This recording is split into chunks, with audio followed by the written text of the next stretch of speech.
This episode is brought to you by Progressive Insurance. Whether you love true crime or comedy, celebrity interviews or news, you call the shots on what's in your podcast queue. And guess what?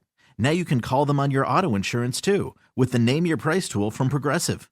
It works just the way it sounds. You tell Progressive how much you want to pay for car insurance, and they'll show you coverage options that fit your budget. Get your quote today at Progressive.com to join the over 28 million drivers who trust Progressive. Progressive Casualty Insurance Company and Affiliates. Price and coverage match limited by state law. You're working from home. You settle in with a cup of coffee, ready to get the day started. Before you look at that to-do list, turn on your favorite Odyssey sports station on your smart speaker. We'll keep you company and bring you the latest updates from your teams while you tackle your inbox or get ready for another meeting that probably could have been an email. Power through the workday with the entertaining sports coverage you love from the local voices you trust. Just ask your smart speaker to play your favorite station. Are you a bartender that dreads the phrase, "Hey, can you put the game on?" At Sports on What, we understand your pain and we're here to help. Over-the-air, satellite, cable, or streaming, Sports on What knows what channel the game is on, and you can too. Follow your favorite teams, set alerts, and filter by provider to get the results you need. Stop wasting time searching and never miss kickoff again. Just download the Sports on What app, and you'll always know how to watch the game. Available for Android and iOS. Start your 7-day free trial when you download Sports on What and subscribe today. And now, here's the question. Hola, bitches. Good day to you and yours. All right, today is the day that we play Big Dummy, the game show that rewards you for your stunning ignorance. And here's how it works. You call us. We will spin the category wheel. We will... Thank you, Ted. Yeah, man. Sorry, dude. I get it, bro. Hotboxing in the studio before the show, never a good idea. But we will spin the category. My bad. And then we'll ask you a question from that category. But here's where Big Dummy separates itself from your average, more reputable game show. We will continue to ask you questions until you get one right. Because, as always, we want you to leave here smarter than you showed up. Now, so far this year, our biggest dummy has been the lovely and talented Pam, who, when asked, "What did you get on your SAT?" responded, "Drool," and found a way to answer 14 consecutive questions wrong. Can you do better? Of course you can. Everyone else has. So give us a call, and off we go on Big Dummy. To be a contestant to play Big Dummy, call 206-803-ROCK. Like the Men's Room on Facebook, follow us on Twitter and Instagram at Men's Room Live, and send your emails to the Men's Room at KISW.com. This episode is brought to you by Progressive Insurance. Whether you love true crime or comedy, celebrity interviews or news, you call the shots on what's in your podcast queue. And guess what? Now you can call them on your auto insurance too with the Name Your Price tool from Progressive. It works just the way it sounds. You tell Progressive how much you want to pay for car insurance, and they'll show you coverage options that fit your budget. Get your quote today at Progressive.com to join the over 28 million drivers who trust Progressive. Progressive Casualty Insurance Company and Affiliates. Price and coverage match limited by state law. You're working from home. You settle in with a cup of coffee, ready to get the day started. Before you look at that to-do list, turn on your favorite Odyssey sports station on your smart speaker. We'll keep you company and bring you the latest updates from your teams while you tackle your inbox or get ready for another meeting that probably could have been an email. Power through the workday with the entertaining sports coverage you love from the local voices you trust. Just ask your smart speaker to play your favorite station.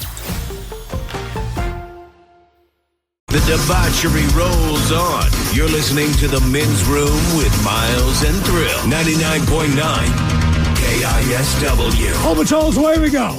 Welcome to Season 19, Episode number 4188. What a large and a charge program we have for you today. Guaranteed future repeat as the head chef is back.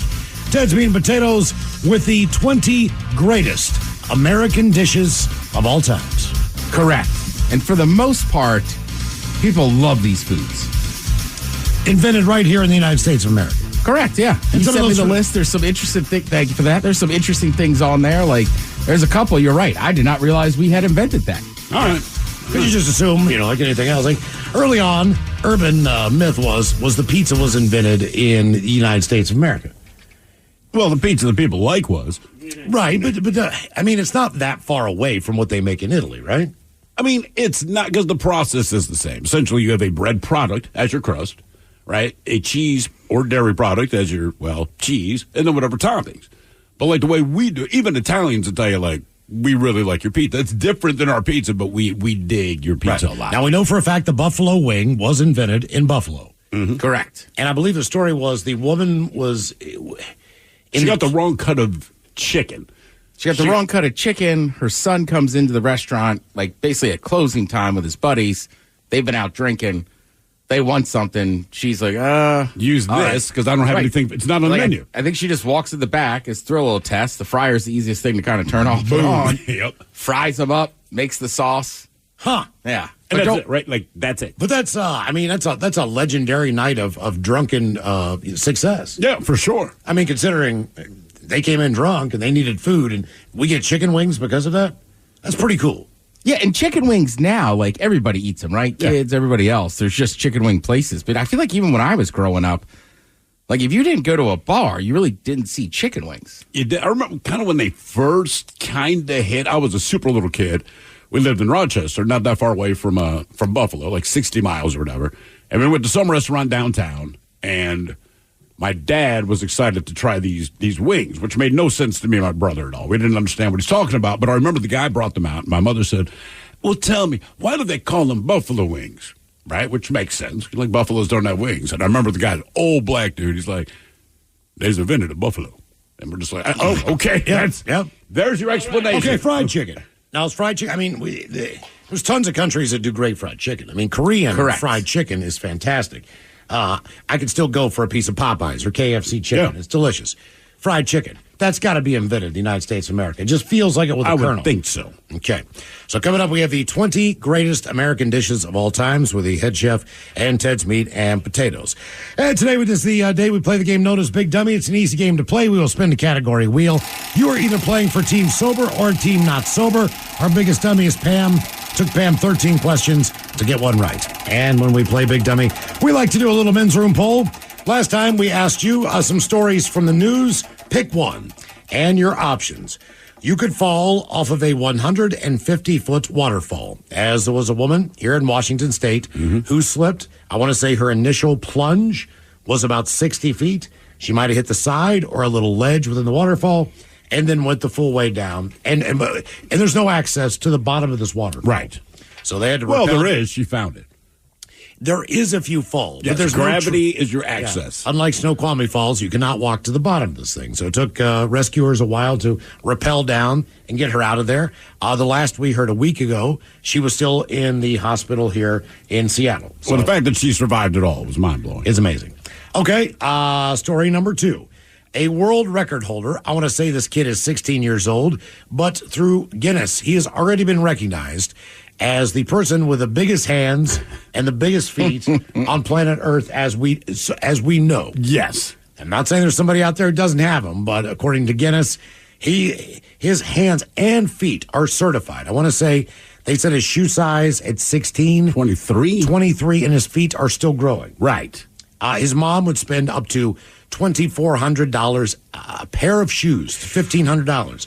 Eventually, I want to say Under Armour and one other company stepped in to give them a break and either make an affordable shoe or just give the kid shoes. Either way. Yeah. So option number 2, biggest hands and feet on the planet. The other story, there was a woman who was running in either the Philippines, Thailand. I cannot remember where she was jogging around a lake. The lake... Malaysia? Was it Malaysia? I think it was Malaysia. All right. There was a lake that was fenced in. Apparently a raft of otters, is that what you call them? Yes, if it's a group of otters, it is a raft of otters. A raft of otters ended up into the lake. They get on the land. They chase her down and attack her. That's why they say don't ever trust a Malaysian otter. And these otters messed her up. Yeah. I mean, those terrible little creatures. Arms, legs, they bit her face, you name it. I mean, they all attacked at once. But they were so cute doing it. Took bystanders to beat some of these guys off of her. The whole deal. And your fourth and final story was to be stuck in space. Because they're still up there. As the astronauts are still up there until 2025. So if you happen to follow us on Twitter at Men's Room Live, here are the results of last week's poll. Coming in at fourth place, 19% of you said, I'm going to take the 150-foot fall off of a waterfall. So that came in last place. In third place, attacked by otters at 20%. You would rather fall off a waterfall than be attacked by otters, according to the poll. Coming on strong, as it has every week when we put it in, being stuck in space is your second favorite option, with 26% of you, 1/4 of the population said, out of these options, put me in space until 2025. And the number one option at 36%, you said you would take the biggest hands and feet in the world, which just even considering, as we said, switching your right foot from the gas to the brake pedal, just various things would be difficult with size. And super remember, hard. the one caveat was you'll have the biggest hands and biggest feet, but nothing else about your stature changes. No. You Try know? to ride a bicycle that's clip-ins. Or I mean, I'm trying to think of all the Yeah, things. but we also said, like, you crush at handball. Right? Not a lot of people play, unless you go to the Caribbean. Who's playing handball? But wouldn't you start playing handball? If your hands were that big, wouldn't you just start playing handball? You could be maybe a great You puncher. go to the East Coast, man. Like, there was a handball course or court where I grew up. Like, it's massive in New York City. Yeah. I mean, if you go to a city, they definitely have handball. I got these big hands. I want to play handball. But I mean, you go anywhere else, it's cornhole. Go sign up for power. Is it Power Slap? I was going to say, what Dana was the White's thing you were thing? talking about? Yeah. The slap boxing, whatever the hell it is. Thumb wrestling champion of the world, Ted, as you said. Someone who can't wear gloves. Someone who can't put their hands in their pockets. Whether it's a coat, whether it's your jeans. I mean, maybe 2 fingers. That's about all. You got to remember, his fingers were 9 inches long. Which keep in mind, not his fingers, not his hands, just the fingers. His fingers were 9 inches long. But popular with the ladies. Yes. So today on the Men's Room Poll, we're going to step into the world of food. And we start with a story out of Presidio, Texas. A woman was caught trying to smuggle a massive amount of bologna and prescription drugs into Texas. The 43-year-old woman... They started with bologna? Bologna, yes. And she also had drugs. She was not identified by U.S. Customs and Border Patrol. She was busted Monday afternoon at the Presidio Port of Entry. Now, that is about 100 miles west of Big Bend National Park, which I am unsure of where that is either. According to officials, the woman only declared a cooked meal during her primary inspection. However, officers noticed during a second exam that her suitcases seemed heavier than normal. The suitcases were then removed from the car and opened, which led to the discovery of 40 rolls of Mexican bologna, weighing in at 750 pounds. Jesus. During their investigation, Border Patrol officers found 280 boxes of undeclared prescription medications hidden inside various panels of the woman's SUV. The drugs included tramadol, aprazolam, clonazepam, and diazepam. No idea. Diazepam, clonazepam, alprazolam. I've heard those names before, so there's something we would know them by other names. Is it just something to get high, or is there I know it serves a different purpose, but I mean... I would think some of them are, yeah. Yeah, okay.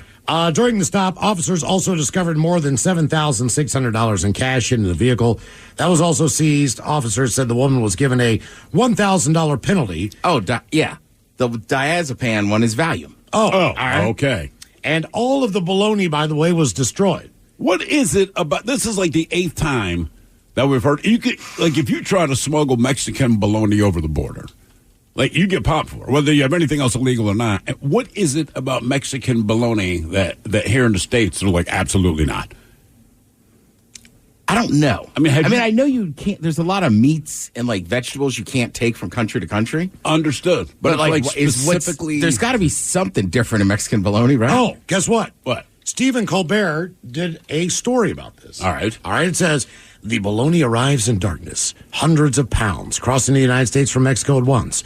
Rolls stuffed into the back of SUVs, sewn into car seats, shoved into spare tires, hidden in suitcases. Once in El Paso, U.S. Customs and Border Protection officers drilled into a car's bumper, and bologna came out. The illicit Mexican bologna trade is not a new phenomenon in the United States. Stephen Colbert did a segment in it, 2012. But I guess the question is, why? Oh, all right. So what is the answer? The answer, let's see, it's richer and more porky, whereas the American version typically is blended with other meats such as beef or chicken. Again, so what exactly is the issue? It's probably just tastes better. No, but I mean the fact that they're like, you cannot bring this here. Because it's not like an invasive species. I get it with vegetables or fruits and stuff like that, right? Like, dude, it's just bologna. What is it about this bologna that they freak out about at the border? The higher pork content of Mexican bologna is what differentiates it from U.S. counterparts. So I guess it's better. But again, but why? It just says the bologna is not allowed across the border because it's made with pork and could introduce a foreign animal disease into the United States. Okay, all right. There's an explanation. Fine. Jeez. But yeah, bologna. Who knew? Drugs and bologna. 750 pounds in suitcases of Mexican bologna. Yes, by the way, pro tip, if your bag weighs 750 pounds, authorities will think that's heavier than usual. Next up, we have this story. So, I know she was smuggling stuff, but that just sounds like a bad, sad drug addict somewhere in the South. What, Mexican bologna? No, just like, I eat bologna and do prescription drugs. Yes. Story number 2, believe it or not, Top Ramen, which you probably grew up with. It is having an incredible resurgence in sales within the past 2 or 3 years. TikTok, they say, is turning into a real noodleist colony.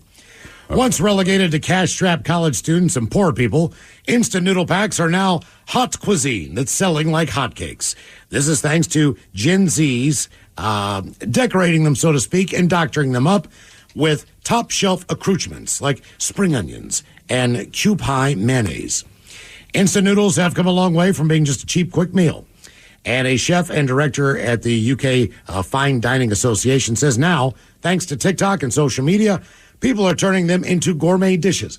They might be turning them into gourmet dishes, but there's no way when we were growing up that we didn't also turn them into whatever we wanted. I was going to say, this is nothing new. I think the difference is you have an entire generation of people going, ooh, we can save money on the noodles, right? Yep. And that's the, but everyone And I people knew see been it. adding crap.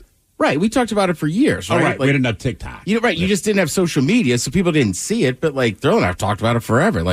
You can make stir fry out of it. You don't have to use the sauce packet. A guy on TikTok, Joel Hiles, gave noodles an upmarket makeover, adding pan-fried shiitake mushrooms, some maple syrup, and some bacon bits. Sales of instant noodles have spiked by 50% year on year on the online supermarket Ocado. Worldwide, searches for ramen noodles have jumped by 35%. They say perhaps it's no coincidence that this wallet-friendly trend has occurred as the price for eating out has skyrocketed amid inflation. New York City urologist Dr. David Schusterman said that the noodles contain as much as half someone's recommended daily serving of salt in a single meal. Yeah. Now, the extreme salinity... Does it still contain that much salt if you don't use the packet? I don't believe so. I don't think so. Okay. They say it increases the risk of crystals forming in the kidneys, which can then develop into stones that damage the organs and cause infections. Untreated infections can reportedly result in blood poisoning, as was allegedly the case with U.S. content creator Lucy Murad, who said she suffered the complication after eating Top Ramen for 6 straight weeks. Really? 6 weeks of eating nothing but Top Ramen, and she developed crystals in her kidneys and blood poisoning. I mean, I ate much longer than that when I was dead broke, man. I mean, that's what you had. Definitely longer than 6 weeks. Okay. Now we have this story. The 155-year-old Campbell Soup Company plans to drop soup from its corporate name, rebranding as the Campbell's Company. As more consumers, they say, are reaching for snacks and ditching ready-to-serve soups, the company has been buying up other food lines to increase their portfolio. So in addition to the lineup of soups, Campbell now owns snack brands like Goldfish, Snyder's of Hanover, which we don't really have out here other than their pretzels. Yeah. Cape Cod popcorn, Pepperidge Farm. Oh, that hurts. And others. Here's the weird one for you. Okay, what do you guys think of when you think of the top shelf, more expensive, jarred Italian sauce that's on the market right now? The people just seem to be buying up because it's got a better... I do not know. I don't know. Ragu, Progresso, Newman's Own? This one's called Rao's. R-A-O-S. Have you guys ever heard of this? I've seen it, yeah. Yeah, guess what? Campbell's owns them too. Although soup is an important part of the business, it's now a smaller portion of its sales. Last year, their snack division grew 13%. Soup only grew about 3%. They say nearly half Americans say they eat at least 3 snacks a day, and Campbell's wanted to jump on that. By the way, they say in August, Mars, the maker of M&Ms, they agreed to buy Kellanova, which is Cheez-Its and Pringles and other snacks in a deal that cost $29 billion. Damn. So these companies are most likely seeing the snack market is a profitable place, and they're buying up a lot of these products. So Campbell's Soup, no longer Campbell's Soup. It is the Campbell's Company. And finally, we bring you tofu. Now, tofu, not the most exciting food in the world, but believe it or not, tofu has a lot of different options and is categorized by texture or consistency and determined by the water content in the tofu. The more water, the softer or silkier. With less water, the tofu is firmer. Tofu has so many different styles and types, you cannot believe it. As far as what you Sort of. They do, it's still tofu. Right. So we can have tofurkey. It's tofu. Yes. Tofu bacon. It's tofu. silken is the Japanese style tofu, silky, creamy, and has the highest water content. Regular tofu is used primarily in Asian dishes. Firm, of all the types, firm tofu is the most widely available in supermarkets. There's extra firm. You get the idea. More firm than firm. Then there's super firmed. There's seasoned tofu. There is smoked tofu. There is tofu a la minute. Small tofu pieces are pre-marinated and pre-cooked. All right. There's pressed tofu. There is fermented tofu. There is tofu skin. Believe it or not, fresh tofu skins are not widely available. Shouldn't Dried be. skins are. There are tofu sticks, which are sun-dried. There is fried tofu. There is tofu pockets. There is tofu puffs. You get the idea. Yeah. So the challenge on our men's room poll is you're going to eat one thing for 1 month. That's all you can eat for 1 month. Will you choose bologna, as in you're going to eat bologna sandwiches, however you want to fry it up, whatever you want to do, a bologna for a month. Choice number 2, top ramen. Choice number 3, Campbell's Soup. The soup. The soup. That's it. Any flavor? Any flavor you want. As long as it's Campbell's. Yep, Campbell's Soup, you're in. And choice number 4, however style of tofu you want to make it. Don't they have like tofurkey? They have tofurkey, bacon, tofu burgers. Like I say, you can eat anything. You could have a whole Thanksgiving spread. It's all tofu. Tofu. Which sounds like a martial arts. Yes. Yeah, tofu. Back up, bitch, I know tofu. That's our men's room poll. Vote now if you follow us on Twitter at Men's Room Live. We'll take a break. Big Dummy coming up next. Are you looking for the powerful roar of a work truck, the quiet performance of an EV, or the creature comforts of a hybrid SUV? Whatever you need, the best place to see them, touch them, and drive them is at the Seattle International Auto Show, presented by BECU. Test drives, demonstrations, and information all under one roof. Live at Lumen Field Event Center, Thursday through Sunday, November 14 through 17. Discover your drive. For tickets and info, visit SeattleAutoShow.com today. 99.9 KISW. The shenanigans continue. This is the men's room with Miles and Thrill. And away we go. The game is Big Dummy. 206-803-ROCK. Hello, Justin. Welcome to the men's room. Hello, men's room. Welcome to the Justin. Oh, nah. Justin, are you sober or not sober? We'll go not sober. Big ups on everyone at the station for the mental health advocacy from a former machine gunner. Hey, man, and big ups to Jason. He just got back in town. You know what he did? He came into work. Yes, he did. Because that's what he does. All right, Justin, let's see here. Men's room poll. You're going to eat one for a month. Will it be bologna, top ramen, Campbell's Soup, or tofu?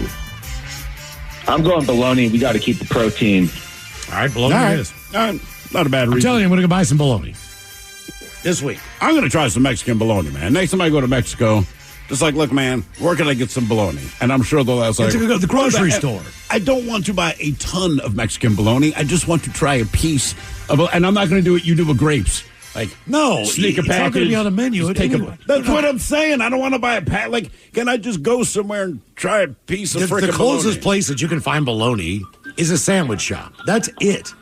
There's no other Just want place the that sample. serves He's not trying bologna. to smuggle drugs. Even a sandwich shop. I'm trying to think the last time I've seen bologna, not fried bologna, but I mean, like, you know, we got the turkey club sandwich, bologna sandwich. It still doesn't show up. It shows up in like their Like Subway? Yeah, they're like kind of three fast meats. food. Do they have bologna at Subway? Oh yeah. Huh.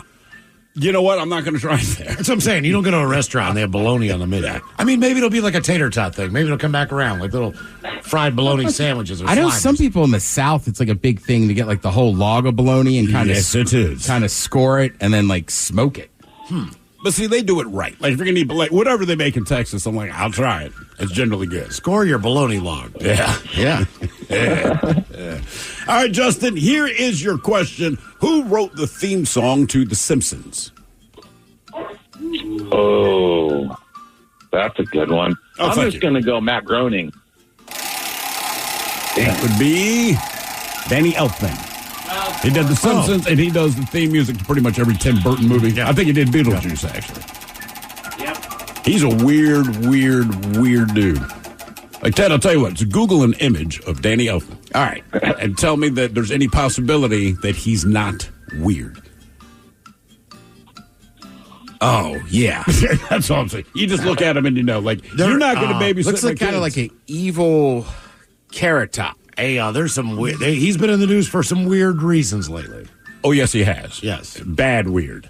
All right, your question. What company's tea shipment was destroyed during the Boston Tea Party in 1773?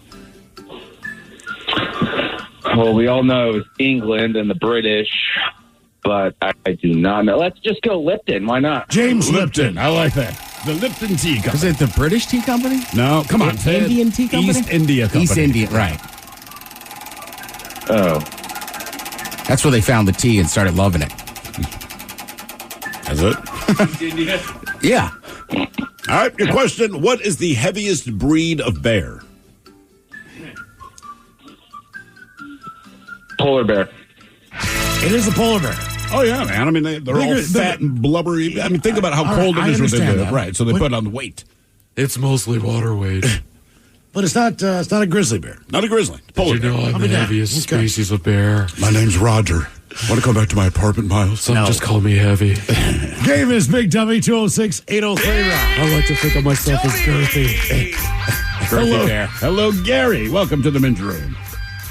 Hold on, my brother. Oh, no. Gary, are you sober or not sober? Oh, I'm Eastwood sober. Thank you very much. Eastwood sober. That's terrifying. All right, Gary. I know. Okay, you're going to eat one only for a month. You taking bologna, top ramen, Campbell's soup, or tofu?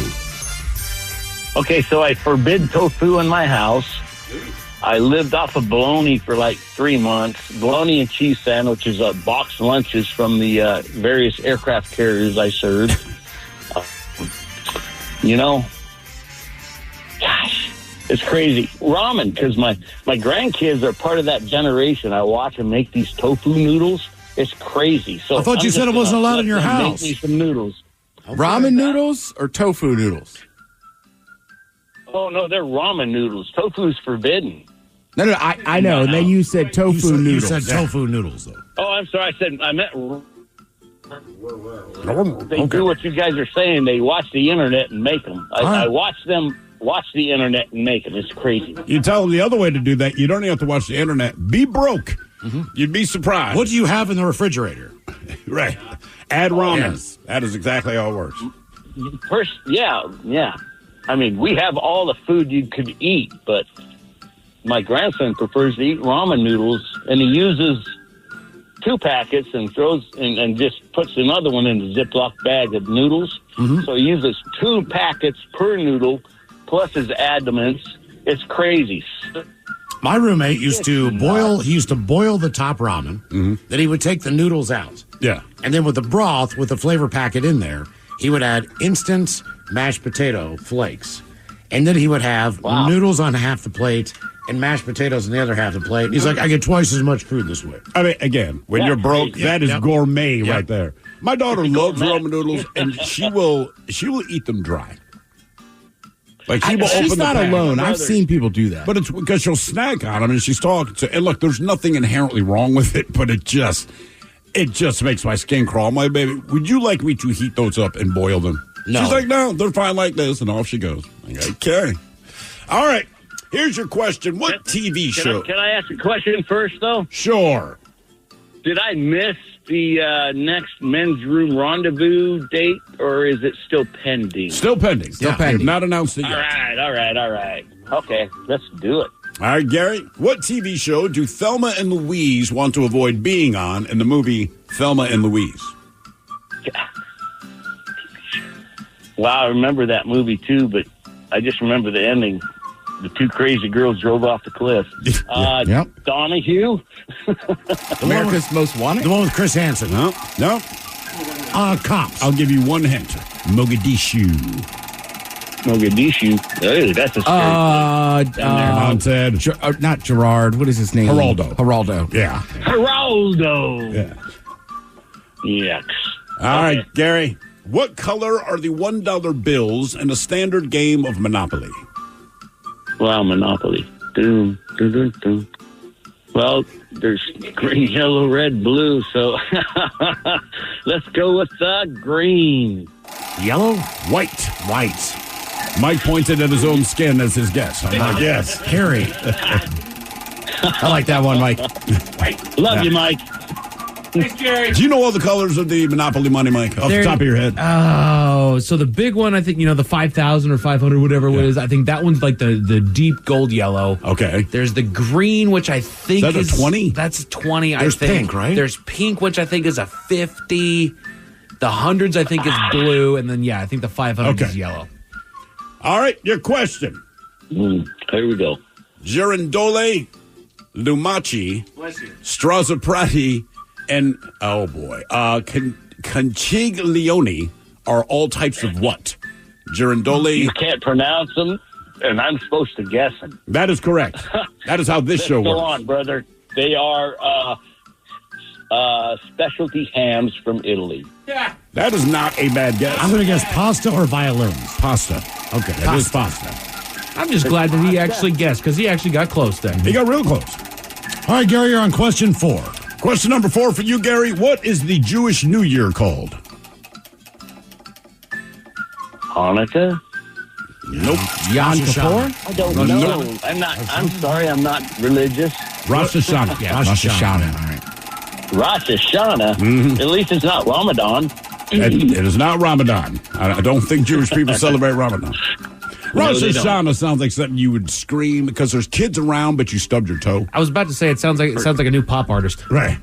Everybody, Or give it up for maybe Rosh there's a Hashanah. bad, you drop, you're leaking a little bit, and you got Rosh Hashanah. Yeah, exactly. All right, your question. What holiday movie takes place primarily in Winnetka, Illinois?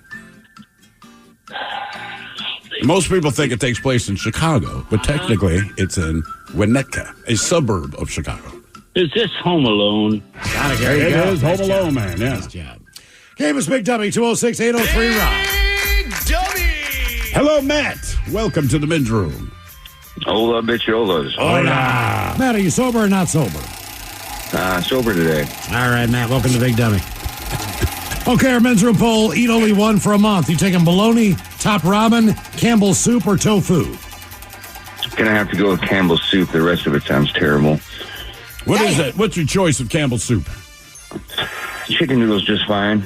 Yeah, but after that, it starts to... What else do they have? It starts to they get, got obviously, tomato. Don't forget. Hang on. Don't forget, though, they have that chunky line. Yeah, that's where I was. Oh, that's right. I forgot, man. Yeah. I can get down with a veggie beef. Did they start the chunky after Progresso came out? Because Progresso was kind of like, hey, you can actually see the stuff in our soup. They're kind of busting on Campbell's like you get chicken noodle, and there's those little itty-bitty pieces of dark meat. And Progresso's whole thing was like, look, we have chicken noodle. You can see chicken. This is an actual carrot. Right. This is what carrots look like. That was always in our house, that chunky line. Okay, quick question. Has anyone eaten cream of mushroom soup as a soup? No. God, no. Yeah. I think you just add it to stuff. Yeah, I mean, it's actually a soup, look, but dude, I don't know anyone that's ever just made it Their as soup. vegetables, not bad. If you had to eat it, you would find a couple cans that you would actually probably like. I was like their jambalaya or their... What? Oh, yeah. Yeah, the Chunky brand has a lot of... They have a clam chowder with Old Bay. For real? Yeah, it's on the label. Have you not gotten down with the chunky line? No, I've never had it. Dude. Like, I kind of stopped eating Campbell's Soup that eats like a meal. You know, I was a kid and you had it all the time. And then even when I was broke, it was just a little out of my price range, so I still wasn't going to buy Campbell's. Yeah. But since then, I don't even think about it. Chicken and wild rice, man, that's probably one of my favorites. You know, man, next time I go to the grocery store, which I've gotten better about, I still hate it.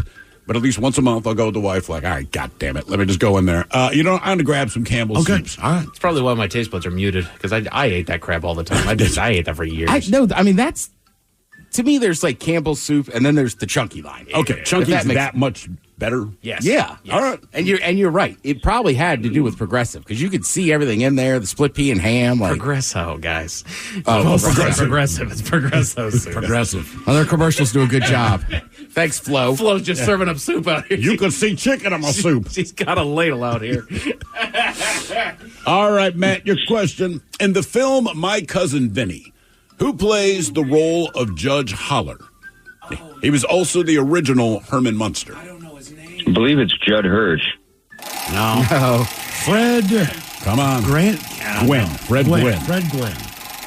He was also the creepy guy that the family met at the beginning of the original Pet Sematary. The obligatory old man who must tell you why it's a bad idea to do anything you're about to do. Mr. Gambini, are you mocking me without outfit? I love that movie. Oh, he's from Maryland originally. Fred Gwynn? Yeah. All right. Now I like him. All right. Your question, which 4 states touch at one point? Okay, so New Mexico. Yes.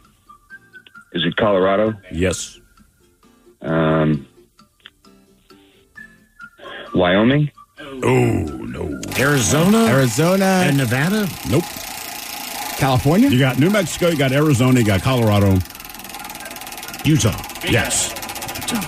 Yeah, it's a tourist trap. I don't care. I want to go be a tourist. There. Well, I'll be in here's all 4 the states. thing. It's also 3/4 of a mile not in the correct location. Right. Well, that's the problem, right? So my parents did it years ago. They told me and my brother they did it. And my brother and I thought, that's so cool. You're in 4 states at once. And then we found out, 5 years ago, they're like, yeah, we got it wrong. Man. But the thing is, they didn't. I don't believe that they ever moved the quote unquote spot, the tourist spots. Right. So it's like people that I'm in all 4 states. Like, you're not. State lines are made up anyway. You're in all 4 doggone states. Yeah, that's a good point. All right, your question. What was the name of the 1976 Led Zeppelin concert film? The song remains the same. You got it. Nice job. Well nice done. job. Hold on, people are checking out the soup. Someone here says I've had the cream of mushroom soup in the hospital when I had my appendix removed. That doesn't count. They say it's not bad, but again, it wasn't like you voluntarily made it for yourself. Because everyone's had the cream of mushroom soup, just never as soup. I would say I lost 15 pounds on COVID. Doesn't mean that I did that on purpose. So I would say it's the same thing with French onion soup from Campbell's, that little dry packet. Like, I add it to stuff. I've never made the French onion soup. I've never had their French onion soup either. Yeah, you're right, man. I wonder if it's any good. I love French onion soup. I mean, that's what I'm thinking right now. Like, maybe I should try it. You know maybe what? it's good on its own. Future Ted's meat and potatoes. Let's just try these. Let's just make some soups damn- that we don't actually do. Right. God. Big Dummy! Hello, Chris. Welcome to the men's room. Hey guys, good to be here. Hola. Chris, are you sober or not sober? Sober right now. All right. Chris, welcome to Big Dummy. Okay, our men's room poll, eat one for a month. You taking bologna, top ramen, Campbell's soup, or tofu? I'm probably going to pick tofu only because you can make anything you want with it. Exactly. It's sort of. If you pick, You can Yeah, make you can, shapes. It's like Play-Doh. You know, my kid will say, Dad, I made a car. I'm like, it's still Play-Doh. Yes, it looks like a car, but it's Play-Doh. So you could make, like you said, you could have a tofu burger. But it's Right. just tofu, man. I mean, it tastes almost the same. Like you have a tofu dog, it tastes kind of like a hot dog. Just don't tell the person. You know, Mike and I were just talking about this tofu. Because he's like, man, it just doesn't taste like anything. And I said, that's why I lose respect for it, all right? I hate vegetables, but I respect them because at least they have a taste. You know, they put in some effort to suck. Tofu's like, I'm not trying to do anything. Nothing. I am edible, and that is it. It's a bland protein that you're going to be putting in yourself, and it enhances any food that you want. Enhances my food. You're darn right. How by does adding tofu? protein to it. That's like saying water enhances your soda. I mean, it doesn't make. Well, hamburger meat doesn't taste all that great until you season That it. is very true. That is a very true point. All right, here's your question. What did my true love give to me on the 11th day of Christmas? Oh, God. Because only a true love would give you this. Ooh, A diamond ring. I couldn't tell you. No. Come on, Mike. I think it's 10 Lords of Leaping. Because who doesn't want that? 12 drummers drumming, I believe. Is it ladies dancing? Is it ladies leaping? Nope, no ladies. It's 11 pipers piping. Pipers. Cool. Just what I wanted for Christmas. Hey, I like the pipes. Bagpipes.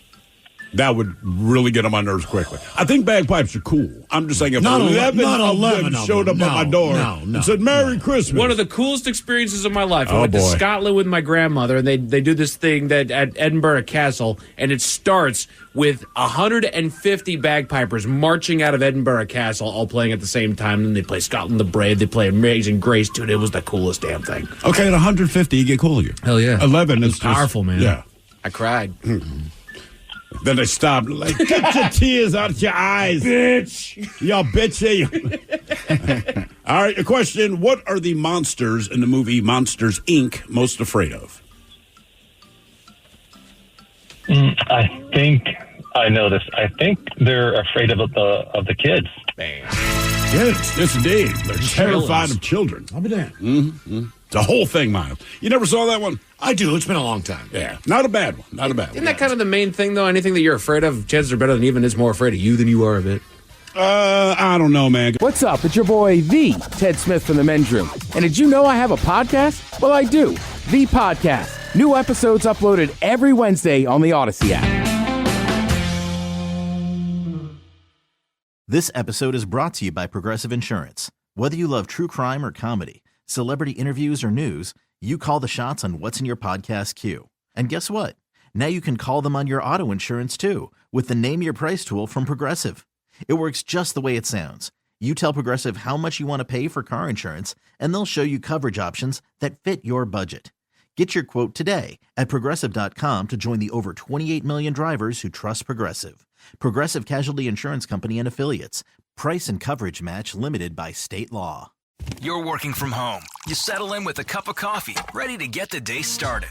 Before you look at that to-do list, turn on your favorite Odyssey sports station on your smart speaker. We'll keep you company and bring you the latest updates from your teams while you tackle your inbox or get ready for another meeting that probably could have been an email. Power through the workday with the entertaining sports coverage you love from the local voices you trust. Just ask your smart speaker to play your favorite station. This episode is brought to you by Progressive Insurance. Whether you love true crime or comedy, celebrity interviews or news, you call the shots on what's in your podcast queue. And guess what?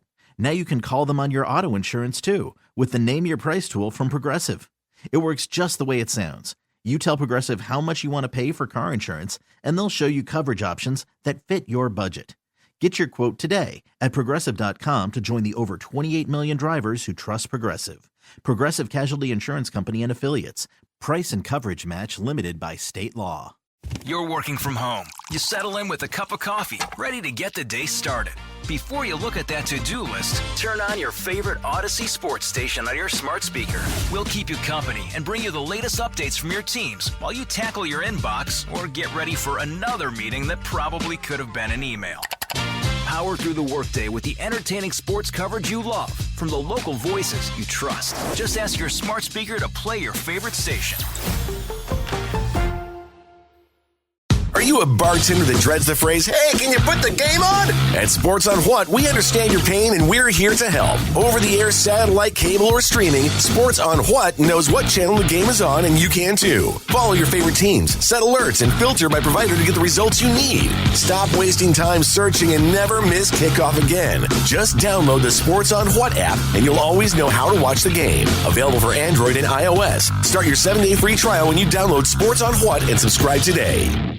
99.9 KISW. We return to the men's room with Miles and Thrill. Game is Big Dummy. 206-803-ROCK. Steve, who is our next contestant, ready to play the big game. Hello, Justin. Welcome to the men's room. Hola, gentlemen. Hola. Justin, sober or not sober? Sober today, still at work. All right, Justin. Welcome to Big Dummy. Okay, Justin. Men's room poll. You're going to eat one only for a month. Are you taking bologna, top ramen, Campbell's soup, or tofu? Since I actually get it on a regular basis, I'm going to go with tofu. You did it on a regular basis, or you still do? I like whenever I go to like either like Vietnamese, Thai, or like basically any Asian, I grab tofu like all the time, like tofu banh mi's, tofu curry. Yeah. You ever had what they call stinky tofu? That's a sales pitch. Oh, the fermented stuff? Not really, no. Okay, all right. Oh, that's okay. Some people are really into that. I mean, he's got a point. Sometimes when the lady and I will get teriyaki, she'll just get the tofu teriyaki, which is a deep fried teriyaki or deep fried tofu and teriyaki sauce. It's bomb. It's so good. It's fantastic. I've taken a bite of it. I mean, it's not the worst. I just wish it was chicken. And I will still say to this day, Chipotle's Sofritas, which has got the tofu in it, it's the vegan option for their proteins. Okay. It's fantastic. It's fantastic. You are a tofu apologist. I am. I've come around. Basically, it just like takes on all the good flavors around it. So if you have an awesome sauce, it's just going to be a great body for it to be served with. It's just a soy sponge, so it's just going to soak up everything you put in it. Maybe they should call it that. All right, here's your question. In the video game Darksiders, which of the 4 horsemen of the apocalypse do you play?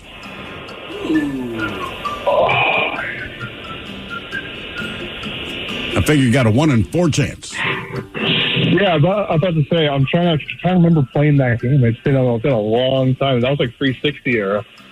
Oh, let's see. I mean, my guess is the cool one. War? Okay. I was wrong. One and done. But hang on, before we let you go, let's give you a 50-50 question here. True or false? Vanilla Ice was the first white artist with a rap song on the Billboard R&B charts. False. Okay, hold on. Let me guess. You have absolutely no chance to take any guess you want. Wrong. I know it. I'll say Marky Mark. Wrong. No, it's a white chick. Wrong. No, it's not. It is not. I'm telling you, got no shot at this. Believe it or not, the first white artist with a rap song on the Billboard R&B chart, Mel Brooks, back in 1982, a song called It's Good to Be King. It was from a movie of his. They put it out as a single, and the thing shot up the charts. Right. I was like, look, you don't know the answer to this. Big Dummy! Hello, Krista. Welcome to the men's room. Hola. Hola. Krista, are you sober or not sober? Sober. All right, Krista, welcome to Big Dummy. Okay, Krista, our men's room poll, eat one only for a month. Bologna, top ramen, Campbell's soup, or tofu? Top ramen. Top ramen. No hesitation at all. I think that would be the one I would do. Man, look, after all this soup talk, originally I was thinking top ramen. Then Ted brings up the chunky soup. And then Mike and Ted start Googling all the different flavors, and I'm looking at them. I'm like, man, I'm going soup. Yeah. Just the variety you'll have. Yeah, for sure. For 30 days. Top ramen has a bunch of varieties, too, though. That's what I'm saying. But they all taste like salt. The shrimp tastes like salt. The soup tastes like salt. The Asian flavor tastes like salt. All right. I guess that's true. All right, so we just asked the question, in the video game Darksiders, which of the 4 horsemen of the apocalypse do you play? The answer was war. So your question is, who are the 4 horsemen of the apocalypse? And the cool names, not like Eddie, George, Larry. I honestly have no idea. I've never even heard of that game. Well, in this case, just the 4 horsemen of the apocalypse. This is a big mythical around the world kind of thing. Okay. What was the question again? Who are the 4 horsemen of the apocalypse? War is one of them. How about, I have no, I'm going to call him Fred. Those are that's what their mom named them. However, we know them better as war, famine, death, and conquest. Oh. Friendly bunch. Don't know if I've ever heard of that. The 4 horsemen of the apocalypse? Yeah. Really? Never. Ever? Never. Ted, of course, yeah. Okay, thank you. I feel like it's referenced a lot. It is. I mean, it's like you get cool artwork with it. I mean, it's just the 4 freaking horses. Really? Yeah. Son of a bitch. Right. It's going to lead to the second coming. Mm-hmm. Yeah, it's not good when you see him. Yeah, right. Is that a religious thing? Yes. Yeah. That's second coming of Jesus. Yeah. All right, your question. On what street does the Muffin Man live? I have physically been on the street. Yes, you have. Yeah. The Muffin Man? The Muffin Man. I have no idea. He's telling you the answer. Giving you the answer. it was? Drury Lane. Drury Lane? Yeah. Yes. That man knows his Muffin Man. Yes, exactly. I know I've said this before, but I got this man, Muffin Man. got lost in London, whatever, just windy streets. Just asked this old English dude. I'm like, hey, man, I'm trying to get back to whatever the hotel was. How do I get back there? And the first thing he says is, well, right now, you're on Drury Lane. And before he could even finish, I'm like, let the mother effing Muffin Man. And I did not mean to blurt that out. I did not know the Drury Lane was a real thing. So there's this awkward pause. And he just looks at me and he goes, yes, like the Muffin Man. It's like, my bad, dude. Thank you, sir. I know how that sounded. Hey, you're the people with the nursery rhyme. Don't look at me like I'm crazy. I did not know the Drury Lane was a real place. I did not see the Right. So when he said, you're currently on Drury Lane, I'm like, I will be damned. I didn't know it was a nursery Well, 'cause you rhyme. think- I only know it from Shrek. Oh, the Muffin Man? Yeah. Yeah, when the little gingerbread cookie's getting tortured. Gingerbread man. Doing the gingerbread man nursery rhyme. Hello, Georgie. Welcome to the men's room. Hello, gentlemen. Hola. Georgie, sober, not sober? You okay? Yeah, Sober. sober. All right. Sober it is. Okay. All right, our men's room poll. Eat one only for a month. Are you taking bologna, top ramen, Campbell's soup, or tofu? Ramen all the way. I mean, as long as I can put like some shredded cheddar cheese in there and some tapatio, that's what's up. Shredded cheese and top ramen. I don't know if I've ever heard of that. And tapatio. And You gotta have tapatio. that. Okay. Yeah, don't forget the tap to you, dude. Now, come on, Miles. What are you, Oh, and savage? then real. I thought the fourth horseman. I only know this from Marvel. Wasn't it called Pestilence? Is that the same thing as? That's what I've always heard, too. Yeah, it's interchangeable, right? So, yeah, but he's Okay. right. So, and other people texted it, what about Pestilence? Like, well, I don't know. Do you want to go by Ed or Eddie, man? What do you want me to do? All right. Okay. Yeah, I feel like Conquest is just easier for people to understand. I think that's Okay. part of it. You say pestilence, pestilence. Like, it's bugs. All right, here's your question.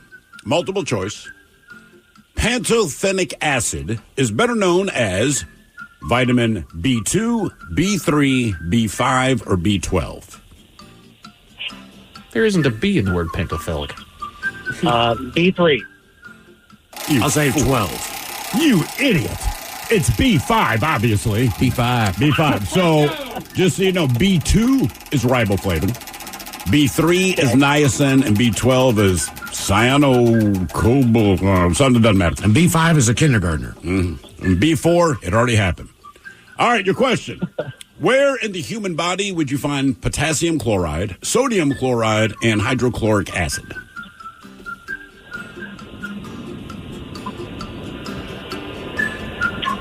Golly, in your saliva? Hopefully Not in a bad stomach, guess. in your stomach. That's all the stuff that breaks down all the crap when you eat. Yeah.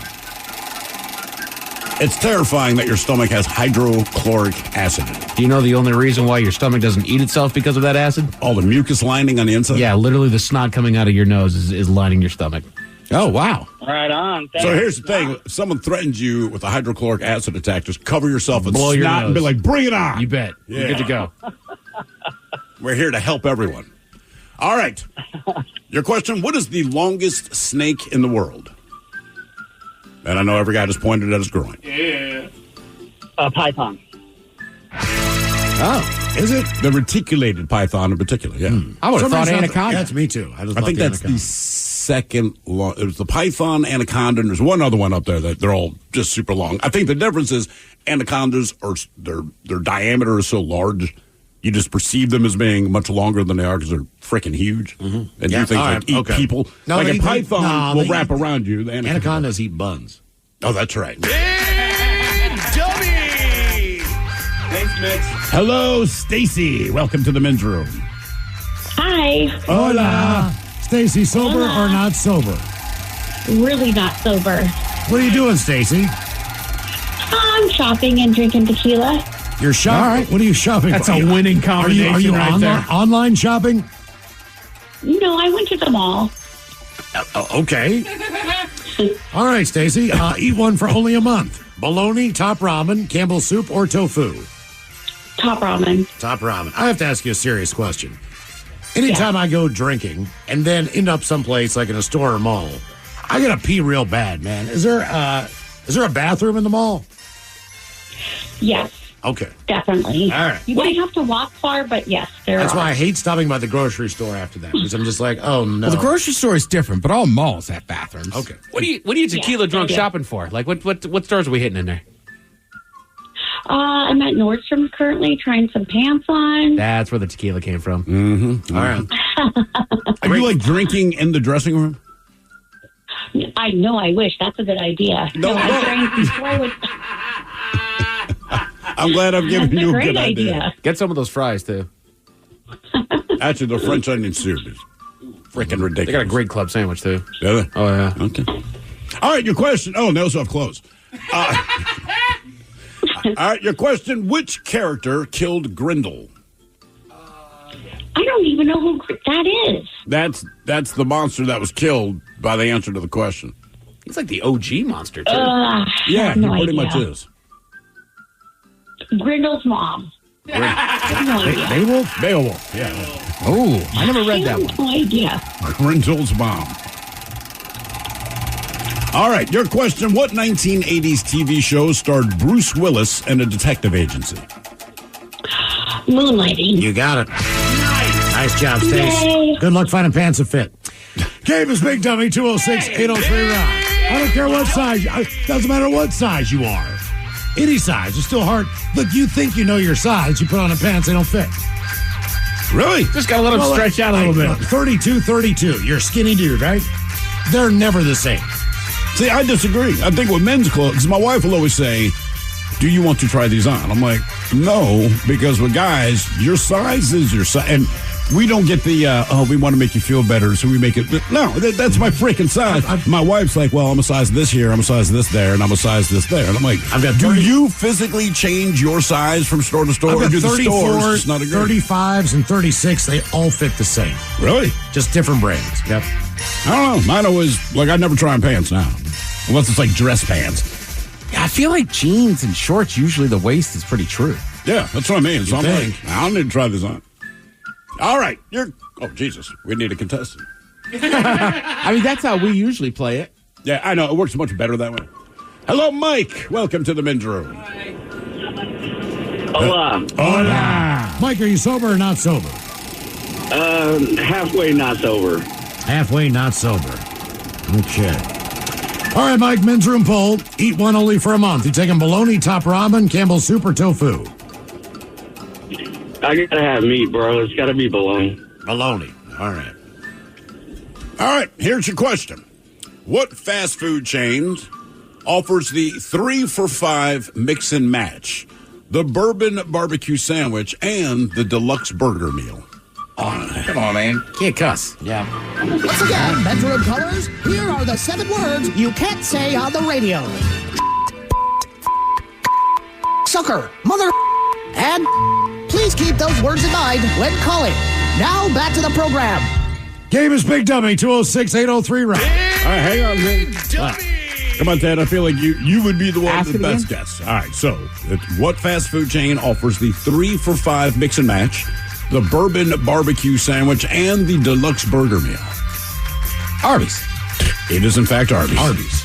Yeah. I was going to guess shrugged and Burger said King, it. but yeah, whatever. Hello, Candy. Welcome to the men's room. Hola. Hola. Candy, are you sober or not sober? I'm sober. All right, Candy, welcome to Big Dummy. All right, Candy, our men's room poll, eat one only for a month. Are you taking bologna, top ramen, Campbell's soup, or tofu? Bologna all the way. I like fried bologna sandwiches, plain bologna, rolled bologna, everything. Okay, Bubba, let's dial it back. Candy, do you have any bologna right now at home? No, actually, I do not. Okay, have you ever tried Mexican bologna? No, I have not. Okay. Just curious. You seem like a bologna connoisseur. I know, I should have. Try some Mexican bologna. Let us know what you think. I will. All right. We appreciate that. All right. Here is your question. Vanderbilt was the first university to field a men's team in what sport? Lacrosse. Vanderbilt. Say that again. Vanderbilt was the first university to field a men's team in what sport? I'll say football. Baseball. Nope. Basketball. Oh, nice. And it's kind of weird to be the first, like, hey, we have a basketball team. Yeah. Who do you play if you're the only one that has, you know what I mean? Like, dude, we put together a basketball team. You go, cool. We can't play you. We don't have a team. I would imagine it was more of like a club sport or something, and they were the first Take one on to be clubs. Right, they were probably the first one to be like, all right, this is our university team. Okay. Because that's what I'm guessing. That has to be it. I mean, because otherwise you field a team, and it's like, well, no one has a team. What do you do now? So, yeah, the club team thing makes sense. All right there, Candy. In which U.S. state does the Rio Grande River begin? Colorado? Got it. Boom. Nice job, Candy. Very good. Big brain on the candy machine. Eat your bologna. Game is Big Dummy 206-803. Rob. Who's excited about that bologna? Mm-hmm. She wanted me to start rattling off everywhere to eat it. Hello, Ken. Welcome to the men's room. Hola, Bitolas. Hola. Ken, are you sober or not sober? Still in the meat Jesus, man. I've been smoking Highway 7 ditchweed. Okay. All right, Ken. Highway 7 ditchweed? Highway 7 ditchweed, man. It's what we call this stuff in Missouri. Oh, you're in Missouri? Oh. Yeah, we got this road that you take down to Warsaw. And in the old days, everybody used to throw the seeds out the window. And when we were hard up for weed, we used to go down there and pick up some weed, and we would be good. Is weed not legal in Missouri? It is totally legal. Oh, it's totally legal. All right. Yeah, that just passed, right? Yeah, it did just pass. Dude, yeah, man. Did you learn that on Sunday, Mike? 2 years. Hey, Ken, we used to have a water treatment plant in our neighborhood. It was fenced in, and it was barbed wire around it, so nobody messed with the water. But when you looked around the perimeter of that water treatment, because it was basically built like a pool, there were zucchini, there were tomato plants, there were what looked like hemp or weed plants growing around it. I mean, if it comes through the water, it would start growing on the perimeter of the water treatment plant. It looked like a garden going all the way around the perimeter. My buddy, we lived in Baltimore. His wife didn't know that he smoked weed, so he's trying to keep it on the DL all the time. But back then, before it was legal, you got all that seedy crap. Big dummy. So he would throw seeds in the backyard. But it started going through the sidewall cracks. And he's like, I don't think my wife knows what it is, ma'am. But I don't want to get rid of it because I'm growing weed. He didn't mean to. And I was like, so he grew some good stuff. All right, Ken, you're going to eat one only for a month. You taking bologna, top ramen, Campbell's soup, or tofu? Top ramen, definitely. Top ramen it is. Okay. Yeah. All right, Ken, your question. Rocky and Bullwinkle live where? Rocky and Bullwinkle lived on Captain Kangaroo Show. Was it something Woods? No. Frostbite Falls. Frostbite Falls. Frostbite Falls, okay. Ken's having a good time over there. We're smoking that ditchweed, brother. He's in Missouri getting high. Yes, sir. Hey, Ken, is that hurricane supposed to come your way? We're going to get some rain from it, yeah. Yeah, I figure so. Yeah, quite a bit, I guess. Maybe up to 2.5, 3 inches, maybe. Damn. So like your girl. Yeah, man. All right, your question: what kind of sauce is served on Eggs Benedict? Barbecue sauce. Eggs Benedict. Eggs Benedict breakfast food, Ken. Okay, I know. We put barbecue sauce in every damn thing. I don't know. I really don't know. Hollandaise sauce. That's not a bad idea. You've never had Eggs Benedict? Hell no. Okay. He's in Missouri. All right. Hey, I'm from Missouri, dude. You got to understand that. I hear Ted talking about Missouri all the time, putting us down. Well, we're really not down, man. We're good hill folk. All right, now listen. I think St. Louis is not the greatest place in the world. Right. I have not been to other parts of Missouri. I've only been to St. Louis. Yeah, the hot spots like Jefferson City. Yeah, I'm from about 29 miles south and west of Kansas City. Right. About 29. See, about 30, we believe. 29, you were 29 miles Ken, away. what was the original station that you checked out the show on? What was that station again? KISW. It was, what the heck was that? That was just KQRC. Okay, that's KQRC. Right. Yep. It was a rock station that area. They have their Johnny Dare show. That's right. Yeah, he was on the morning. Yeah. Gotcha. He has adult toys, price is right on there. Okay. All right, Ken, your question. Guitarist Eric Clapton and the considerably less racist Jeff Beck both played in what band? Dang, I knew that one. My mind's kind of foggy. Well, I would say... Is your mind kind of foggy? Yes, it is. I'll say... Jimmy Page was also in the band. Oh, that's right. Yardbirds. There you go. That's indeed. All right. More of Big Dummy coming up, 206-803-ROCK. This episode is brought to you by Progressive Insurance. Whether you love true crime or comedy, celebrity interviews or news, you call the shots on what's in your podcast queue. And guess what? Now you can call them on your auto insurance too with the Name Your Price tool from Progressive.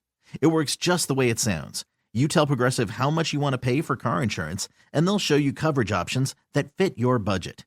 Get your quote today at Progressive.com to join the over 28 million drivers who trust Progressive. Progressive Casualty Insurance Company and Affiliates. Price and coverage match limited by state law. This episode is brought to you by Progressive Insurance. Whether you love true crime or comedy, celebrity interviews or news, you call the shots on what's in your podcast queue. And guess what? Now you can call them on your auto insurance too with the Name Your Price tool from Progressive. It works just the way it sounds. You tell Progressive how much you want to pay for car insurance, and they'll show you coverage options that fit your budget. Get your quote today at Progressive.com to join the over 28 million drivers who trust Progressive. Progressive Casualty Insurance Company and Affiliates. Price and coverage match limited by state law. You're working from home. You settle in with a cup of coffee, ready to get the day started. Before you look at that to-do list, turn on your favorite Odyssey sports station on your smart speaker. We'll keep you company and bring you the latest updates from your teams while you tackle your inbox or get ready for another meeting that probably could have been an email. Power through the workday with the entertaining sports coverage you love from the local voices you trust. Just ask your smart speaker to play your favorite station. 99.9 KISW. The men's room returns with Miles and Thrill. Head chef on the way. Ted's Meat and Potatoes has the 20 greatest American dishes of all times. And it's coming up right after the game known as Big Dummy, 206-803-ROCK. Hello, Wade. Welcome to the men's room. Big Dummy. Hola, bitches. Hola. Wade, are you sober or not sober? Come on, Miles. How long have you known me? All right. Yeah, I'm sitting here on the shores of the Nisqually River with a fishing pole and a bottle of vodka. So. Oh, good for you, man. It sounds like a good afternoon. All right, Wade. Eat one only for a month. Bologna top ramen, Campbell soup, or tofu? All right, I'm going to just put this out there. My last name is Campbell, and I'm going to go for Campbell soup just for the variety so I can switch things up for a month. Okay. Yeah, I think you're right on that. I did not realize the variety of the Campbell soup world until Mike and Ted explained to me. I've been missing everything. The Chunky family. The Chunky family. Chunky's where it's at. All of it. What? Chunky family. Yeah. Oh, yeah, the Chunky the Chunky family of soups. And don't take this wrong, Wade. We're talking about the Chunky Campbells. All right. The potato and bacon and just like all of it. Yeah, that's all good. That does sound good, man. Potato and bacon. I also have a bean and bacon. Yeah, what kind of beans? It's light bean. All right. Navy bean and bacon. Yeah. Put it in my belly.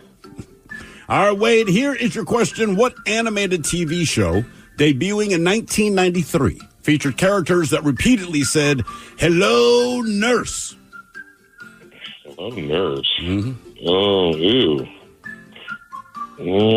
Probably not Simpsons. Yeah, I got no idea. Brendan Stimpy?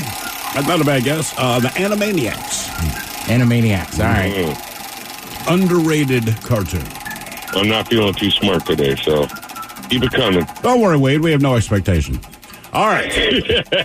Multiple choice question for you. According to the Harry Potter books, the entrance to which house is hidden behind a painting of, quote, the Fat Lady?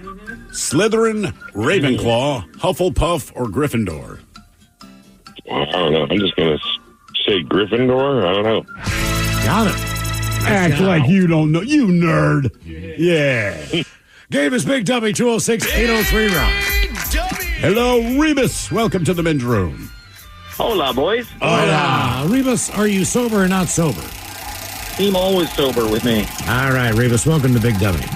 Okay, eat one only for a month. You taking bologna, top ramen, Campbell's soup, or tofu?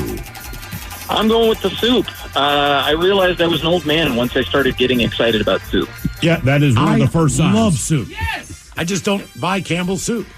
I don't, I make my own soup. I make my own, but but if I had to go with anything, it would either be that or top ramen because that's kind of a soup. All right, Rebus, if you're going to make the men's room's coming over, you say you make soup. What is your go-to soup? What's the one that's going to blow us away? Cream of mushroom, actually. Oh, all right. Okay. I did it the other day, and I got a 14-year-old who's never had it in his life, and he wanted 2 bowls, and he was like, "This is phenomenal, Dad!" Just by smelling it when he walked into the room. So. Okay, nice. So he wasn't like against it as you explained what it was.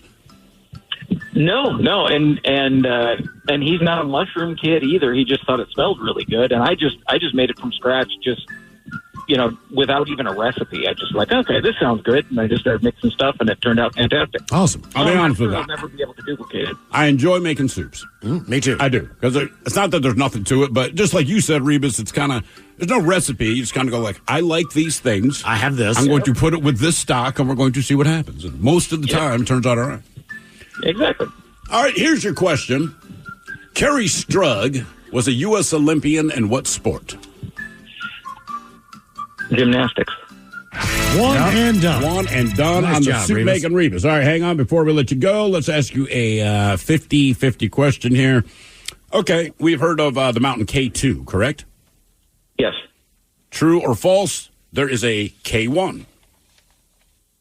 False. It's true. There is a K1. There is Where's in fact a K1? K1. Same region of what, Pakistan? I believe it because it's the Khartoum Mountains, I believe. So Khartoum spelled with a K, hence K blah blah blah. I want to say it might go up to like even K9, but or maybe I'm just thinking K9. At least up to K5. Now that I say it out loud, but yeah, there is a K1. Believe it or not. Yes. So what?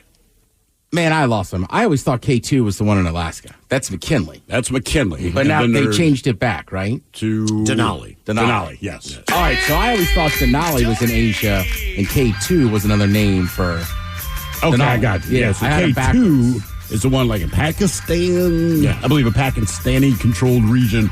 But yeah, there's a couple of Ks out there. And then there's Special K, has a big helmet on top. Hello, Max. Welcome to the men's room. Hola. Hola. Max, are you sober or not sober? Sober. I'm working. All right, Max, welcome to Big Dummy. Our men's room poll, eat only one for a month. Bologna, top ramen, Campbell's soup, or tofu? Definitely Campbell's. Gotta love the chunky stuff.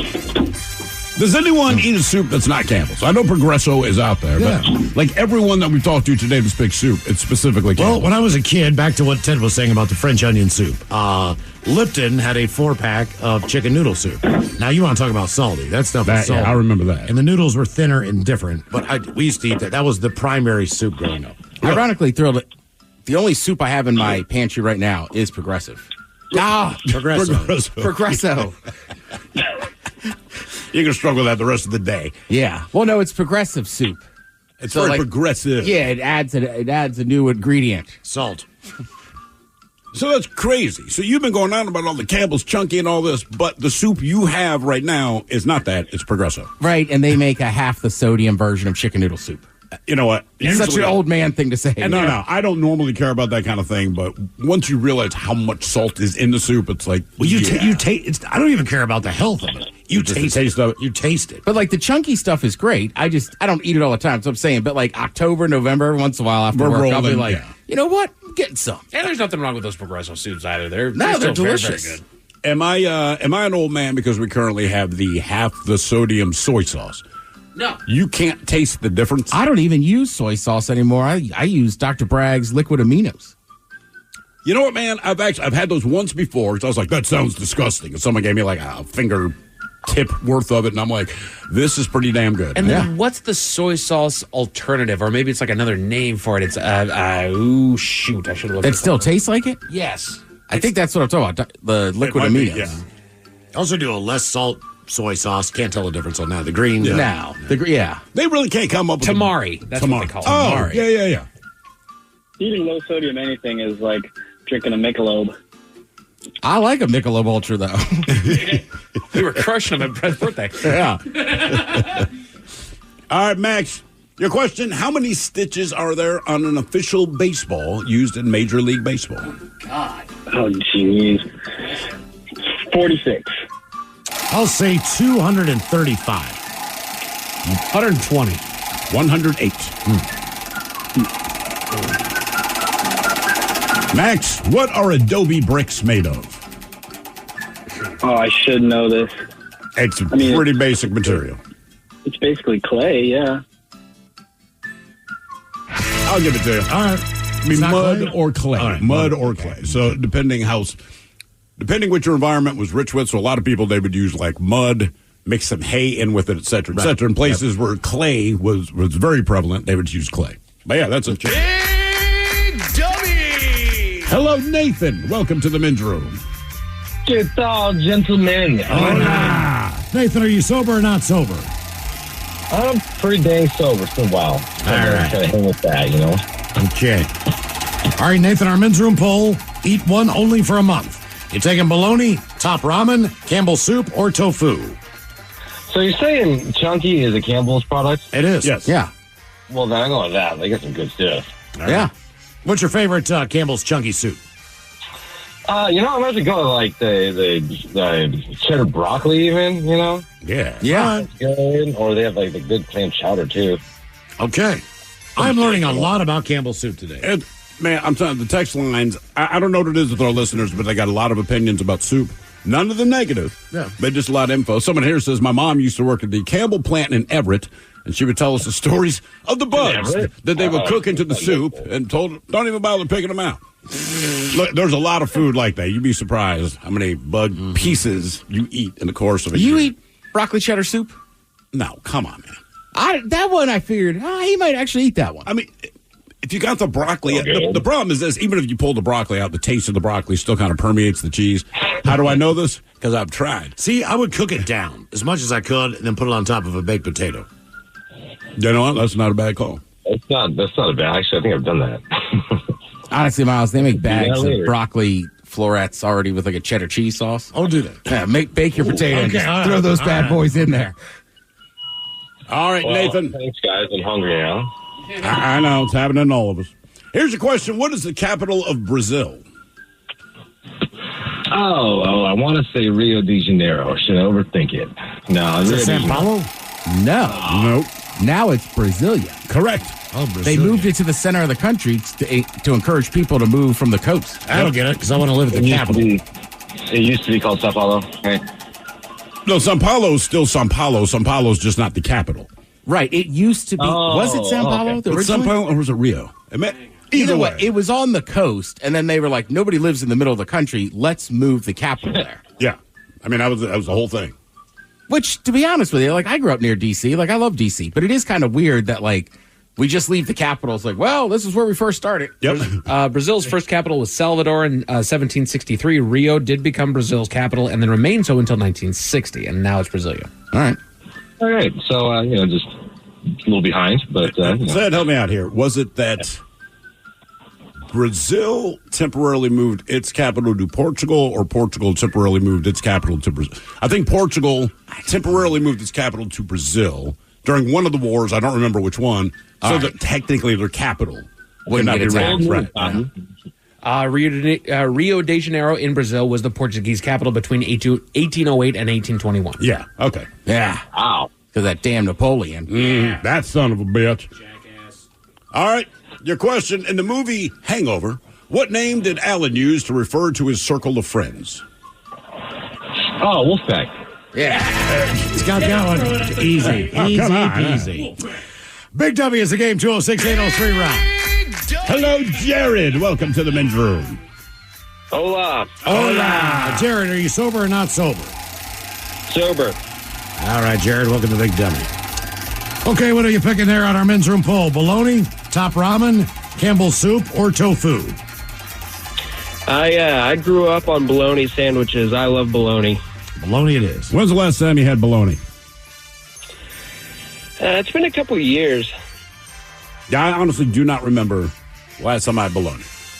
So are mortadella and bologna the same thing, or is mortadella a type of bologna? Because a lot of people were throwing in mortadella. Mortadella is like a fancy version of bologna, and it's got like the chunks of fat in it, right? Because I've had that more recently than I've had straight bologna. Right, because sometimes you'll see that on like a charcuterie board or something. Correct. And that is exactly when I had it. All right, your question. What children's book did Forrest Gump keep in his briefcase? It was a Dr. Seuss book.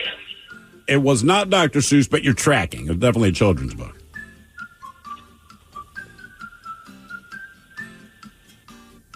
I don't know. Cat in the Hat.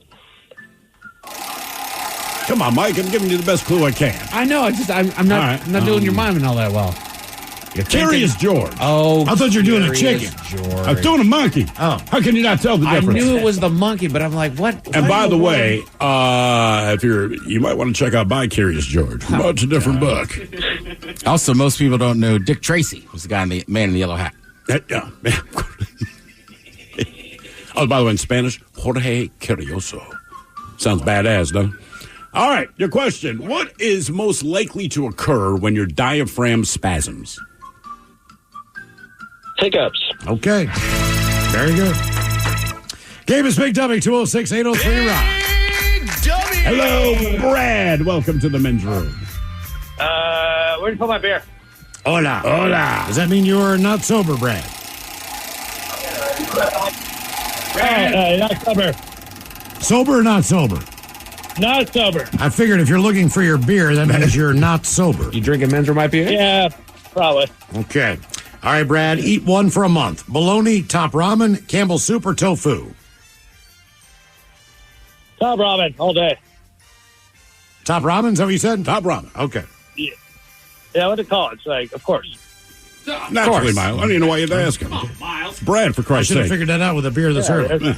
Not rich enough for bologna. All right, Brad. It's happy hour. Brad, here's your question. The Honda NSX was the first mass-produced car to feature a body made entirely of what? Plastic. Aluminum? Aluminum. What was the plastic car? Was it that? Saturn. Saturn. Yeah, that's right. I believe. Yeah, they were pretty. Yeah. And that was the thing, because you could, like, my brother got one, and we got to kick it. You can do anything you want. Yeah. And some people, man, I swear to God, I know some people had Saturns for 200,000 miles plus. Really? Yeah. People swear by them. Strange, as far as the reliability. We swear by these. Yeah, we're going to stop making them then. That's basically what happened. I guess maybe people stopped buying them, but, like, the Saturn thing was a whole thing. Yeah, it was big for a while. There was, like, meetups and this and that. Really? The Saturn folks? Yeah, and, like, I when will my be brother damned. bought that car, they did, like, the whole send-off and this and that. Like, I had one. Yeah, it was awesome. I loved it. Oh, yeah? Went to all the meetups. Oh, yeah. Yeah. I picture you being that guy, Mike. Had an 03 Ion. All right, Brad, your question. Who provides the voice for Marge Simpson? Fran Drescher. Who? Oh, Fran. No. I have no idea what it was. Julie Kavner. Oh, I would have never got that. Really? No. Yeah. But again, I'm not a big Simpsons person. Yeah, well, there you go. All right. How many feet long is the bowling lane from the foul line to the head pin? 22. Is that 90? 90? 60. 60. No, it's like the pitcher's mound. Isn't that 60 feet and like 6 inches? Okay, because I 60 feet, debated 6 inches. using that as a clue. Then I'm like, man, I think it's just a little farther. It is. I know, Okay. that's just such a nerdy thing growing up with a baseball family. Right. All right. What are the two fruit juices in a cosmopolitan cocktail? Ooh. Lime and cranberry. Boom. Boom. Got it. One more. One more. Big Dummy. Hello, Heather. Welcome to the men's room. Hello. Hola. Heather, are you sober or not sober? Sober. All right, Heather, welcome to Big Dummy. Okay, Heather, what are you taking on the men's room poll? Eat one only for a month. Bologna, top ramen, Campbell's soup, or tofu? Campbell's soup, because there's so many options. Okay, we've heard that a lot today. We have learned that and today. we have learned that, yes. All right, Heather, here's your question. Whose hot air balloon reads State Fair Omaha on the outside? The Omaha State Fair balloon. I don't know. I guarantee you've seen it. Goodyear. The Wizard of Oz. Goodyear. Oh. At the end, when he floats away without Dorothy. He's from Nebraska. Okay. Omaha. Nebraska. Which is in Nebraska. That is correct. I got you, man. Damn. Way to keep me on my toes. All right. No, dude, Omaha. Yeah. Dumbass. Yeah. Fool. Sorry. Not in Washington. I'm in Seattle. All right, your question. What organization grew out of the Hubbard Dianetic Research Foundation? Oh, my God.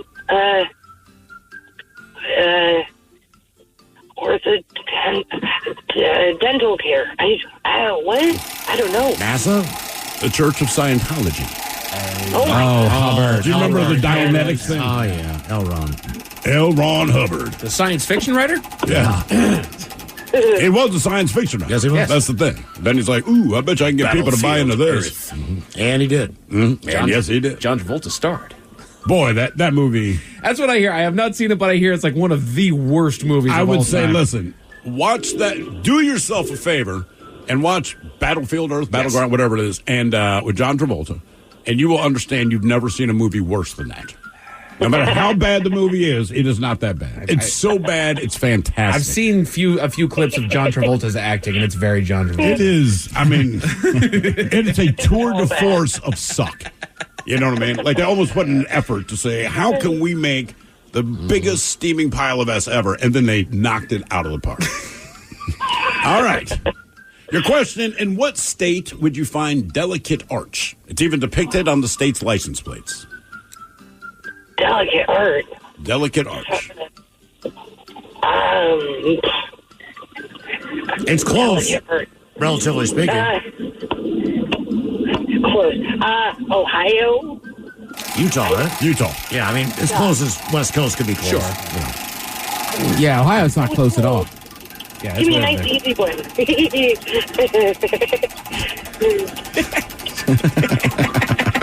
Heather, you sound like a character that a cartoon character meets on a voyage somewhere, you know? I've heard that. You know, there it is, right there. Similar. She's the sidekick. Right, I met her along the way. I put antifreeze in your drink. That's why it's so sweet. She's the Dory to someone's Marlin. I know it. Basically, that's the vibe I'm getting here. All right, your question, what gas filled the Hindenburg airship? That is. Oh, it's explosive. I know that. Yes, it's very explosive. Okay. As is proven. My gosh.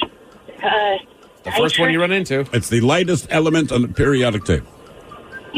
Helium. Oh. Hydrogen. No, nitrogen. Hydrogen. I don't think we'd have a lot of balloons at kids' parties if helium was as explosive as hydrogen. Not when you light candles. That would be cool, though. Oh, so close. I knew it exploded. Question 5. Antifreeze. Just give me 10 minutes here and you're going to drop over. Where's that life insurance policy? All right, Heather, your question. Karate, taekwondo, judo, or Muay Thai? Which was the first martial art to use the colored belts to signify rank? Taekwondo. Karate? No. Judo. I Judo. hear the spin and I'm here. Karate. All right. Dang. Question 6. Oh. Question number 6. Actually, oddly enough, Miles talked about this extensively just yesterday. What Pacific atoll was the site of nuclear tests between 1946 and 1958? Oh, my gosh. Pacific what? What Pacific atoll? What's an atoll? Island. Like a teeny tiny island. What's an atoll? It's just like a small island. Yeah. So what we did, we were testing atomic and nuclear bombs. We would drop it on these teeny tiny islands. An itsy bitsy teeny weeny island. Hawaii? Is it an American island?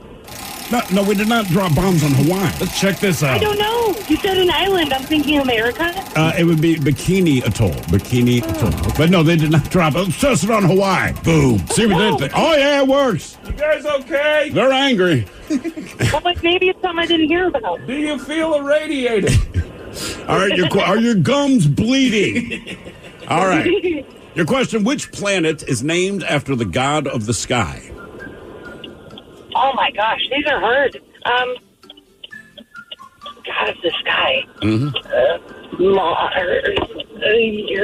When in doubt. If you don't know, what's a funny one to name? Uranus. Bam. All right. You got it. There you go. Uranus There is you the go. god of the sky. Head Chef's coming up. Ted's Meat and Potatoes has the 20 greatest American dishes of all times. And we've got your emails coming up next in the men's room at KISW.com.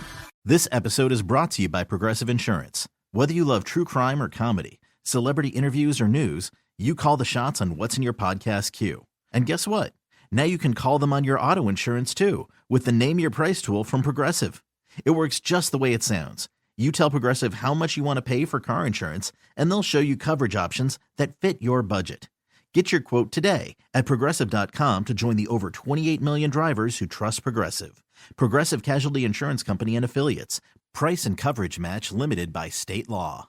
You're working from home. You settle in with a cup of coffee, ready to get the day started. Before you look at that to-do list, turn on your favorite Odyssey sports station on your smart speaker. We'll keep you company and bring you the latest updates from your teams while you tackle your inbox or get ready for another meeting that probably could have been an email. Power through the workday with the entertaining sports coverage you love from the local voices you trust. Just ask your smart speaker to play your favorite station. The best thing about the Seattle International Auto Show is everything. It's the best place to turn questions into answers. Compare the newest models from major manufacturers, gas power, hybrid, and EV, all under one roof. See them, touch them, drive them at the Seattle International Auto Show, presented by BECU. Live at Lumen Field Event Center, Thursday through Sunday, November 14 through 17. Discover your drive. For tickets and info, visit SeattleAutoShow.com today. This episode is brought to you by Progressive Insurance. Whether you love true crime or comedy, celebrity interviews or news, you call the shots on what's in your podcast queue. And guess what? Now you can call them on your auto insurance too with the Name Your Price tool from Progressive. It works just the way it sounds. You tell Progressive how much you want to pay for car insurance, and they'll show you coverage options that fit your budget. Get your quote today at Progressive.com to join the over 28 million drivers who trust Progressive. Progressive Casualty Insurance Company and Affiliates. Price and coverage match limited by state law. You're working from home. You settle in with a cup of coffee, ready to get the day started. Before you look at that to-do list, turn on your favorite Odyssey sports station on your smart speaker. We'll keep you company and bring you the latest updates from your teams while you tackle your inbox or get ready for another meeting that probably could have been an email. Power through the workday with the entertaining sports coverage you love from the local voices you trust. Just ask your smart speaker to play your favorite station. Are you looking for the powerful roar of a work truck, the quiet performance of an EV, or the creature comforts of a hybrid SUV? Whatever you need, the best place to see them, touch them, and drive them is at the Seattle International Auto Show, presented by BECU.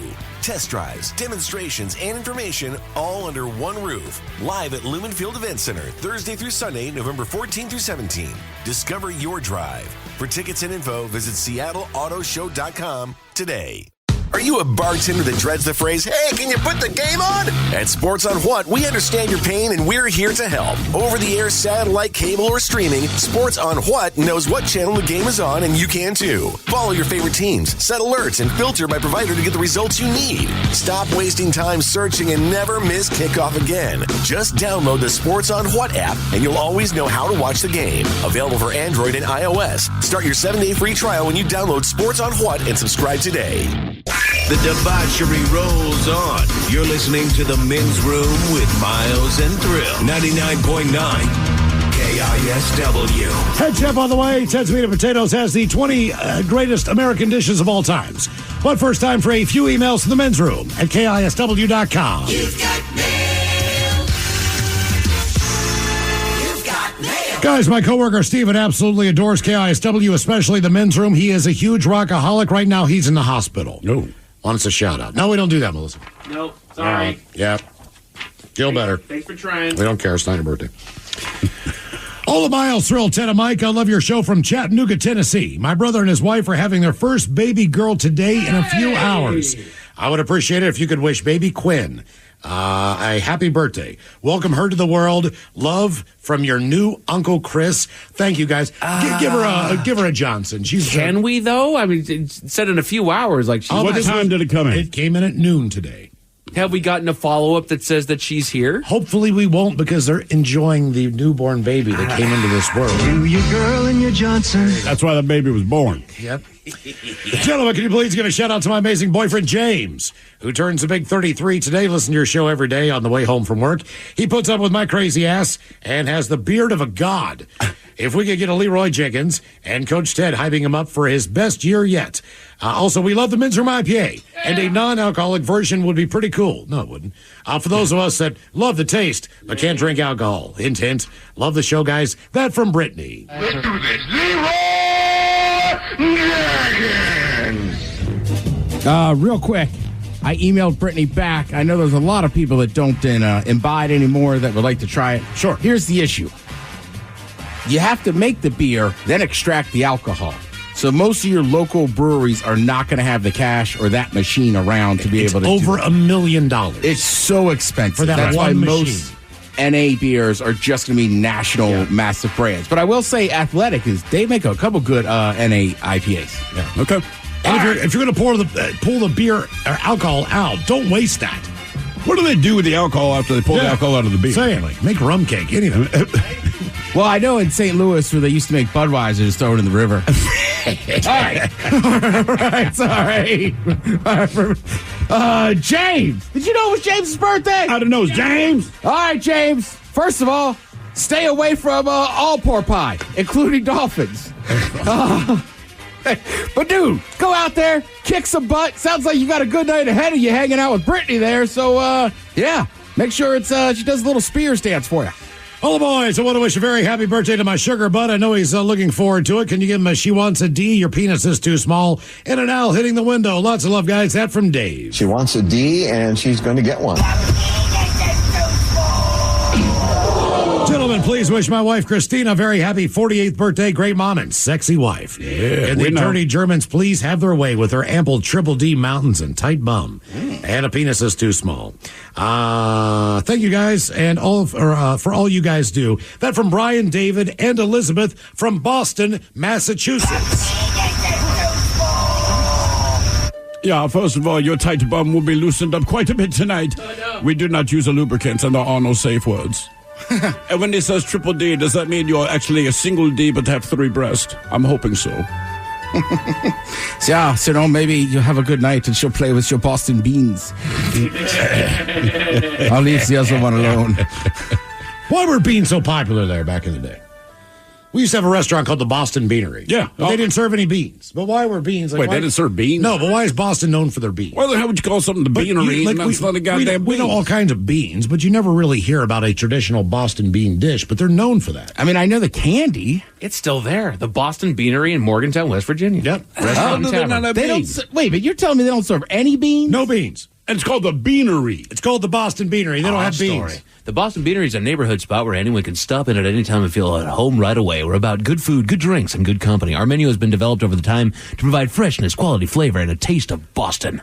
We're known for our wings, our handcrafted burgers, our chowder, of course, and the flavorful sandwich from our Beacon Hill Grill. Our salads are always crisp, fresh, and packed with quality ingredients. There's nothing about beans in here. There's no beans. Well, they serve Boston-style chili. That's going to have some beans in it, right? All right. Well, all chili most of the time has I don't name my whole place a beanery because I got beans in the chili. It does seem like they should have a whole section of, try our beans. No beans. Guys, I want to wish my wife, Jesus. I want to wish my husband, Eric, a very happy 53rd birthday from his dirty German wife. So how about that, Joey Chestnut and a fish sandwich? Thank you, guys. That from Jennifer. Joey Chestnut! You want to get a fish sandwich? Yeah, tonight you'll be calling your wife Chestnut. Or maybe it's just it's a target acquisition, huh? Yeah, see? Damn. Gentlemen, today's my dad Jeff's 69th birthday. All I want is dirty Germans to tell him how he should spend such a monumental birthday as a single man who loves to fish. Thanks, guys, and as always, love what you do and all that. LARP on from Emily in Tacoma. Yeah, if you're turning 69 years old, I think you know what to do tonight. Lay on your back and stare at the Cyclops. Yeah. Oh. So you notice it'll remind you of the river and the same sense of fish. It's like you successfully tied a balloon. Yeah. I would say this, dude, if you're single and you love fishing, this weekend, stay off the damn river fishing with your dudes. Go meet some women. Yeah. All right, guys, here you go. Happy, happy, happy birthday. Happy, happy, happy birthday. Happy, happy, happy birthday to you, to you, to you. Ya's a Dirty Germans brought to you by Men's Room Original Sausage. Available through Uli's World Famous Sausage, mensroomlive.com, and other fine retailers. Schweinefleisch. Time to open wide and sample Ted's meats and potatoes. Now, here's your host, head chef of the Men's Room, the Ted Nugent. Head chef in the house. Thank you, folks. Oh, there they are. Thank you. I knew they were going to clap, dude.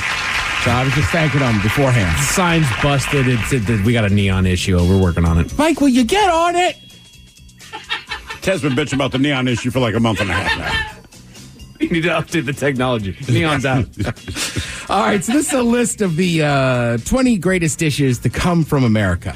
Now, a lot of this list will have kind of a theme, okay, right? Which is, I think you can make the argument that overall, soul food or Southern is kind of like the one like real American thing. Yeah. You know what I mean? There's good reasons so for like, that. because like obviously first on the list is barbecue, but barbecue's included a lot in soul food kind of cooking. So barbecue's comes in on the list first. Now look, you can find barbecue all over the world and this and that. It was massive with the Spanish when they were down in the Caribbean, but America really takes it to that next level.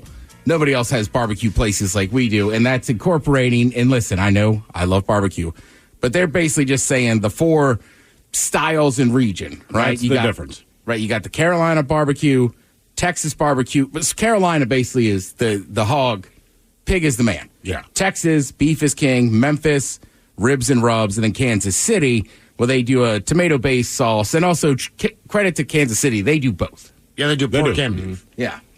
What's cool is when I visited my grandparents on my mother's side, they lived in Virginia, but originally came from North Carolina, so we'd always have Carolina-style barbecue.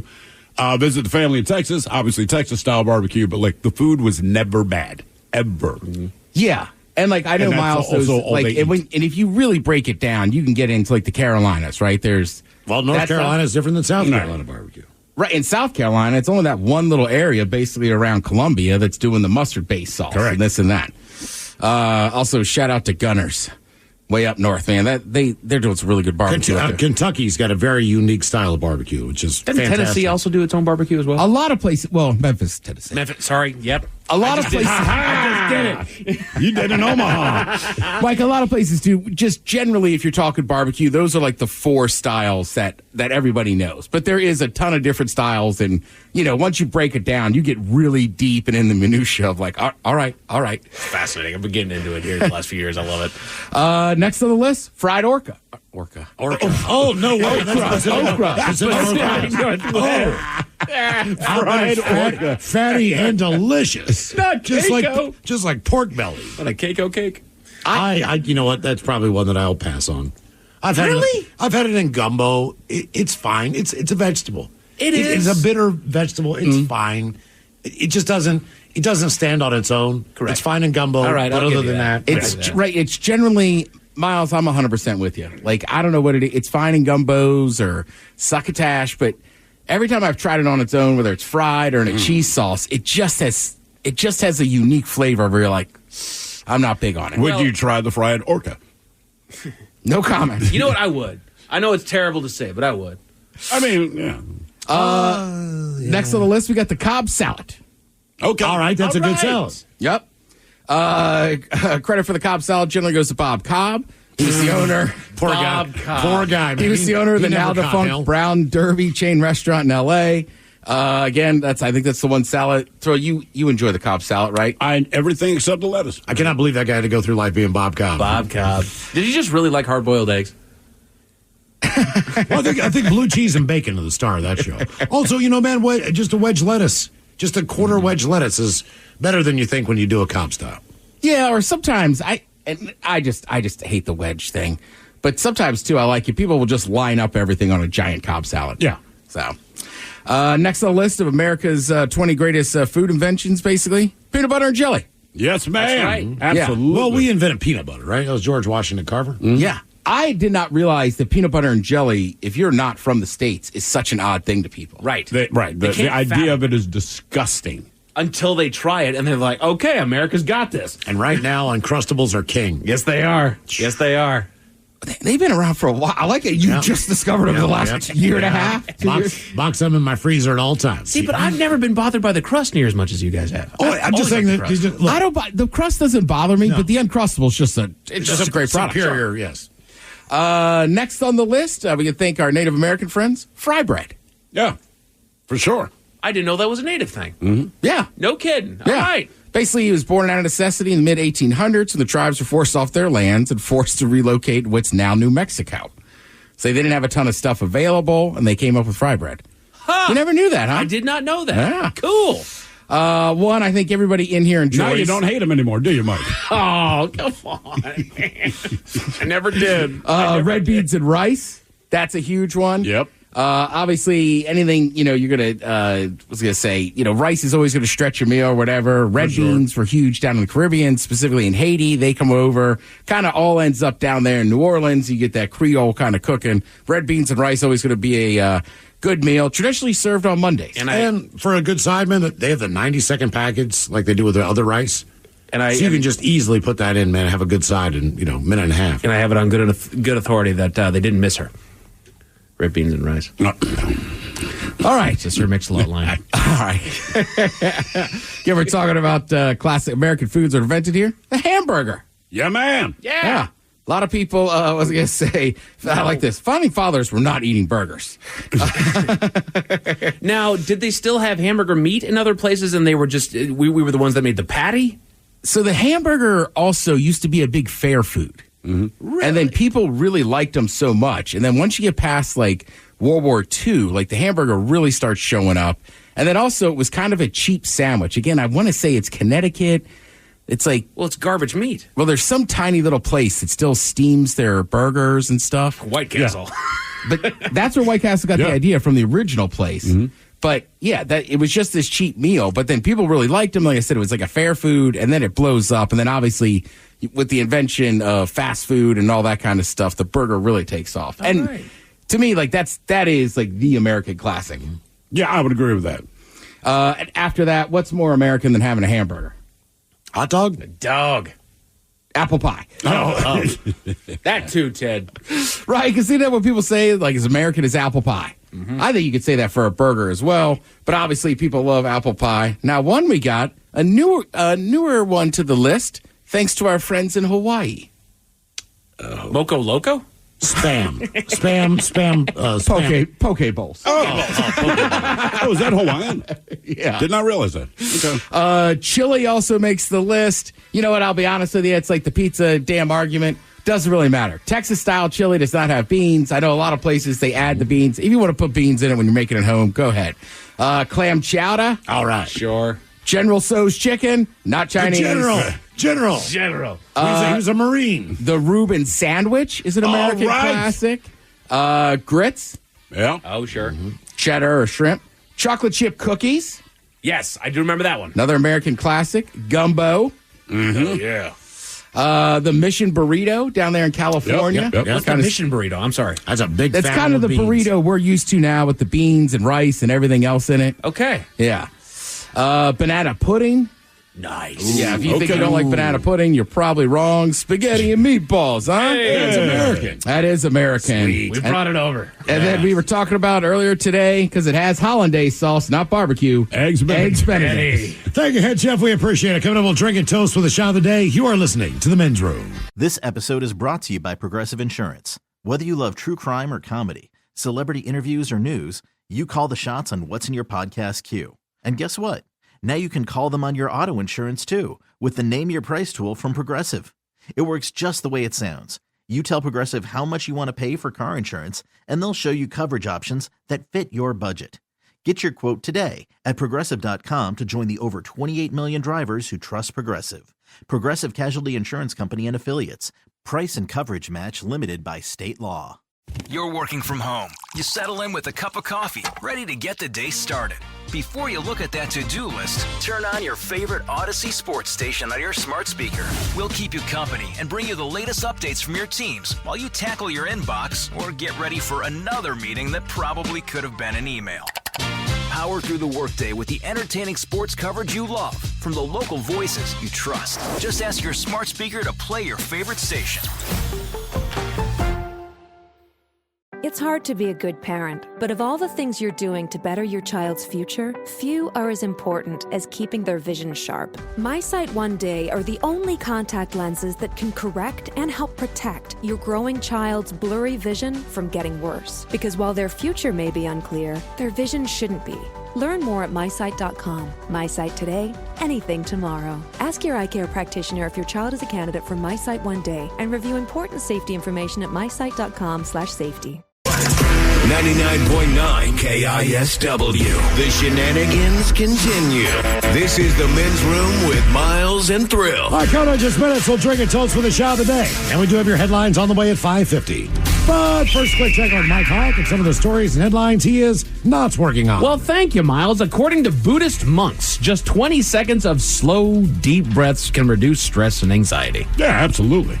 Yeah, 20 seconds or 3 nice, slow, easy inhales. Mm-hmm. Because it kind of goes back to what we were talking about yesterday when we were concerning therapy. It's just sometimes you need to take a second, let the panic go away, assess what you got in front of you.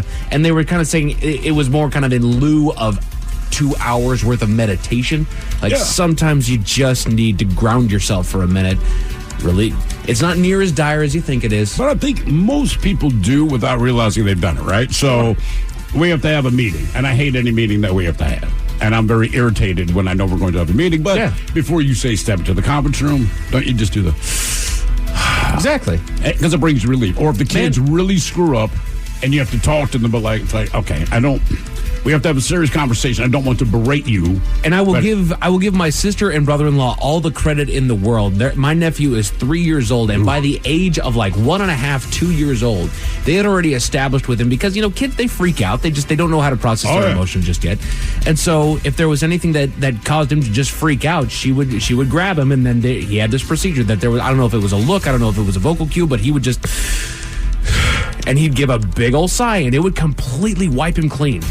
And it was phenomenal, dude. But don't you do that? You watch a sport. Sure. And your team, just some stupid mistake. You're pissed, but you still just do the... And then you don't comment on it. Next. Right. Okay. Exactly. Yeah, even the Marine Corps has specific techniques for dudes in very high intense areas, right? I didn't know that. Yeah, anybody could freak out. You just got to be like, all right, hang on. Right. Yeah. Shelve it, and then we'll deal with it later. You deal with it pretty quickly, but there's still enough time to take some breaths, get your brain back on. And it's when you're adrenaline's going. Yeah, it's tough. Well, and when your fight or flight shows up, you don't think rationally. When you take a breath, give yourself a second to come up with a good solution. Yeah. You can think clearly. Now, granted, when you're in a doggone firefight, that's kind of hard to do. It's a little different. Yeah. So I'm not going to discount a doggone bit with all that special ops training, but I'm drowning. Save me. Oddly enough, dude, that has helped me in a handful of different ways. What's that? I told you guys the hot dog story when I was choking on the hot dog at the bull riding event. Oh, yeah. Being able, because there's panic when you're choking and you can't breathe. Yes. But being able to kind of override my panic senses and relax for a second, I was able to find the solution. It sucks. It's hard. But if you can force yourself under pressure to stop for a minute, take a breath if you can. You were choking on a hot dog at bull riding? Not the one that we went to. I went with Dan and his brother Rob, and then it was that in-between bite with a hot dog where there was just a little too much left, but not enough to where it was... Yeah, make it 2 bites? And then so I horked it down, and it was too hot, and I choked on it, and... Yeah, it was not my best moment. I laughed. A study on competitive slap fighting found 78% of contestants showed signs of brain injury. Well, no crap. You're only taking slaps to the face. Right. I'm still kind of shocked that got... Not only that, but you're hitting the button. Right. Right. And they don't hit you Your goal anywhere is else. to hit the button and knock someone out. Exactly. Well, on a clean shot. Well, and I feel like we're starting to learn, like, no, concussions are very regular. When people show signs of concussion, that's a really bad situation, but we're getting concussions regularly. There was an interview with Brett Favre not too long ago that he was talking with, I don't know if it was a psychotherapist or somebody, like a neurologist or something like that, but he says, how many concussions do you think that you've had in your career? And he says, like, 6, 7. I took a couple good hard hits. He's like, no, thousands. Dude, when I was thinking jiu-jitsu, they said, look, the hardest, you might want to try to punch someone, but if you're gonna jab someone, the heel of your hand is the hardest part of your hand, and you don't feel it. And so, if you just come in on someone, I mean, boom, it's like the elbow. That's the hard part. You're taking a shot from the hardest part of the hand. Exactly. That's harder than the fist. Right. And you can just wail on somebody, and you're fine. And it hurts your brain. Right. Yeah. Who knew? According to a new poll, over half of the world has fallen victim to cyber attacks. Well, yeah. Yeah. Kind of the in thing as far as crime goes. We had a cyber attack 3 or 4 years ago. Shut down our whole email system. Yes, we did. And everything else. I still want to figure out who in the hell did it. No. Someone who wants... In that case, it was a ransom attack. It was. So you're looking for cash. You're not looking... It's not political. It's completely monetarily motivated. Good luck, Mike. Yeah, no kidding. You'd have to travel the world and try to figure that one out. No, I mean, who in our company clicked on a link? Gotcha. I don't think that... I don't even know if that was... You know what I mean? Yeah. Like, that was a massive thing. I hope that's what it was. I'm showing my ignorance here. Do one of those tests. Yeah, no kidding. But I mean, even just... I've had my bank account, stolen, and people started buying stuff. You're just like, what the hell is this? Mm-hmm. I'd called the bank 2 weeks ago, I think it was, because I got an alert on my phone. Hey, did you buy blank? The problem is, my wife's at home, so I texted her, hey, did you just buy something? It was like $37, right? Like, hey, did you just buy whatever? She's like, no. I'm like, crap, damn it. So I called the bank, and it was easy enough to do. And the reason there was an alert, because she even said, $37, we don't normally contact you, but they tried it 3 times in a row. Through PayPal. I do not have PayPal. There you go. My wife was does. Was it here in Washington, or was it? I don't know. They didn't give me all the info, and they were trying to buy video games. So I'm like, okay. Probably my son. It was my kid over there. Yeah. Last time mine was hacked, they went bowling in Texas and went out to dinner. Oh, no. I was like, I bet you had a good night. My guy bought shoes, and he went to Foot Lockers in Virginia and Victoria's Secret. Damn. So I'm assuming it was a dude and his girl, like, let's go get shoes and Man, lingerie. I literally saw a video of one last night. Now, first world problems, but it still just sucks. Somebody hacked this woman's Ticketmaster. Oh, no. And so she got to the concert venue, and all of a sudden, her tickets were sapped right out of her phone. Oh. Because they got into the account and then gave them to this new email address, and then she just didn't have her tickets anymore. And Ticketmaster is such a scam. That would really piss me off. Like, man, those tickets cost 4 times what they're worth. Yeah, no kidding. Ted, what day is it, buddy? Thursday. Absolutely right. It is National Better Breakfast Day. And because we don't really care about better breakfast, let's get to the bad breakfast. The Men's Room Top 10. The Men's Room Top 10. 10 or more of the unhealthiest breakfast foods on the planet. So I was sitting at the glorious Newark International Airport in New Jersey this morning at 5 a.m. Eastern. Decent airport. That's 2 a.m. Pacific. Across from me were what appeared to be on the surface a delightful young couple. He looked like a beaten dog. She looked like she had all the testosterone in the relationship. Ever hear of man-spreading? Where you just stretch out those legs to the sides and let it all hang loose? Well, that's what she was doing. Either she's packing some serious firepower in her pocket, or she was trying to cool the cauldron. Thank you, New Jersey. You never disappoint. So what do you guys say would, if you had your way and you were just having the breakfast that you wanted out of convenience, maybe it's in your house, maybe it's something that you get at a restaurant, what do you guys prefer for breakfast? I mean, if I'm like at a diner, for whatever reason, I cannot resist corned beef hash. No kidding. Okay. Yeah, I never do it at home, ever. But if I see it on your menu, I am getting that. Generally, Ted, I was going to say, generally on the weekends when I cook breakfast, it's just scrambled eggs, usually sausage links or bacon. Attaboy. I mean, if I'm going all out, country fried chicken steak. Country fried chicken not steak. bad. Yeah, if I'm at the diner going all out, it's eggs Benny. Nice. To be honest with you, Barbecue sauce. I feel that like guy's going to live rent-free in my head for a while. No kid. We don't have English muffins in Missouri or eggs. Hollandaise cheaper than hell. We don't do that. We don't have down that. here. And hell no. That's rich people food. They don't Thomas's English muffins like $17 a pack of 6. Eggs. According to some people, $9 a dozen. Oh, my God. So these are the unhealthiest breakfast foods. They gave me a list of 25, so here's the bottom 15 of the honorable mentions here. Bottom of the list, bagel and cream cheese shows up. Boo. Screw you, it's fantastic. No, a bagel's really not good for you. I hate that. No. I love bagels. They're just not good for you. Juice shows up. Too much sugar. Yeah. Pancakes. My wife would be crying right now. It's also just crazy because, like, when I grew up, it was like everybody's like, "Oh, be healthy, drink juice." Yeah, here's a bagel and cream cheese for breakfast. Ted. Yeah, they squeeze the fruit to get it, and then add a friggin' pack of sugar. French toast with syrup. Underrated. French toast is great. I rarely get it, but it is delicious. Agreed. I do the same doggone thing. If somebody showed up, I went to my in-laws for a football game. And they said, we're making French toast. I was jacked. Oh, yeah. Elmer's in Tacoma has the best French toast I've ever eaten in my life. Hands down, there is no comparison. I got to go there. Hash browns. No comparison. Hash browns. Screw you. Screw you. Well, I love it. But they need to be, you either do it right or you don't. So when you do the flat pan of hash browns, that's fine, like the McDonald's version of it. But man, like if you go into Vula's and you see that whole top covered in half of that, we're not saying we're not going to eat them. We're just saying they are unhealthy. I know. Fast food breakfast sandwiches, love them.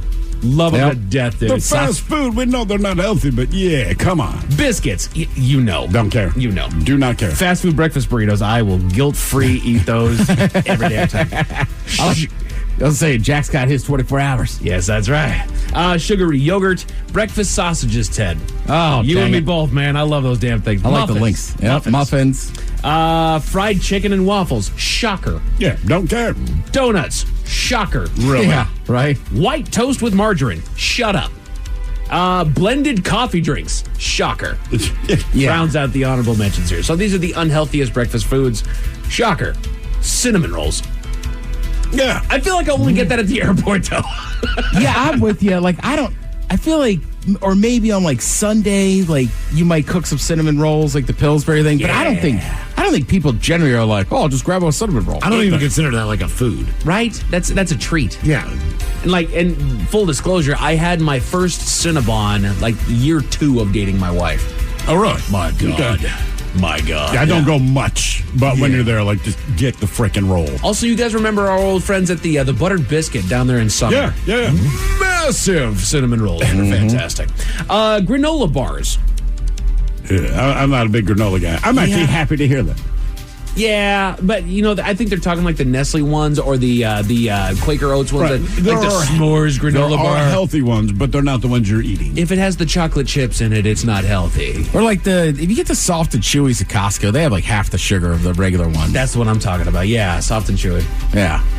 Store-bought smoothies. Well, sure. Yeah, they're great though. Yeah, they're gonna load them with sugar. Look, I for the longest time I was drinking those Green Machine naked juices. Yeah. Thinking that I was doing right. They're not. No, you're pouring sugar into yourself. Now it's fine, but you're pouring sugar into yourself. And then actually, when it comes to those smoothies, apparently what that does is it takes some of the fiber away from them, or some of the, because you're adding the juice. You're not necessarily adding the fruit. Right, you need the fibers of those fruits in order to really get the nutritional benefits. Because your body burns the fibers in order to get through it all there. Frozen breakfast sandwiches. I don't know why anybody thinks those are healthy for you. I think, again, that's a convenience thing. Yeah. It's the morning, you're running late. Throwing a Jimmy Dean into the microwave. That's exactly why you're eating it. Yeah. Exactly. Breakfast pastries. Well, if you just say pastry, probably not healthy. I do love a Danish, though, dude. I don't care if it's wrapped in plastic. I love a Danish. I'm with you. Low-fiber breakfast cereal. Get it with fiber. They have a bowl of, like, Fruit Loops over here. I was going to say, right, I don't know why you'd call it the sugary stuff. Right. That's easier to understand. Like, it's got low fiber. Grape nuts, the stuff Wheaties, you like. Maybe cornflakes, like... Kashi. Say what? Kashi. Kashi. I've never heard of Kashi. That's a brand that has, like, healthy breakfast cereal. Yeah. Okay. So, no, the cereals you like are not good for you. Correct. If you crave it, it's not good for you.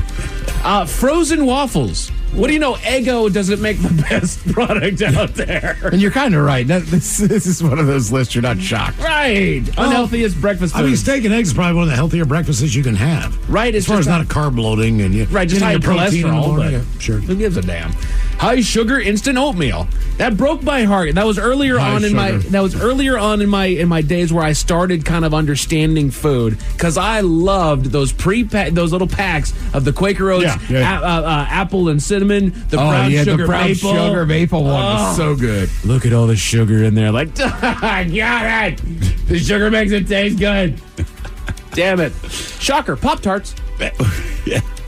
Come on, man. You know, we talked about the Pop-Tarts. If you had your druthers, if you had the Pop-Tarts library in front of you, what's the Pop-Tart that you're going to get? Of course, it's got the frosting on it. I've always been a s'mores guy. I've always loved the brown sugar cinnamon apologist. Brown sugar cinnamon's great, but 9 times out of 10, I just get the strawberry one. Strawberry's always good. That strawberry frosted one with the, that's my favorite. That's my go-to.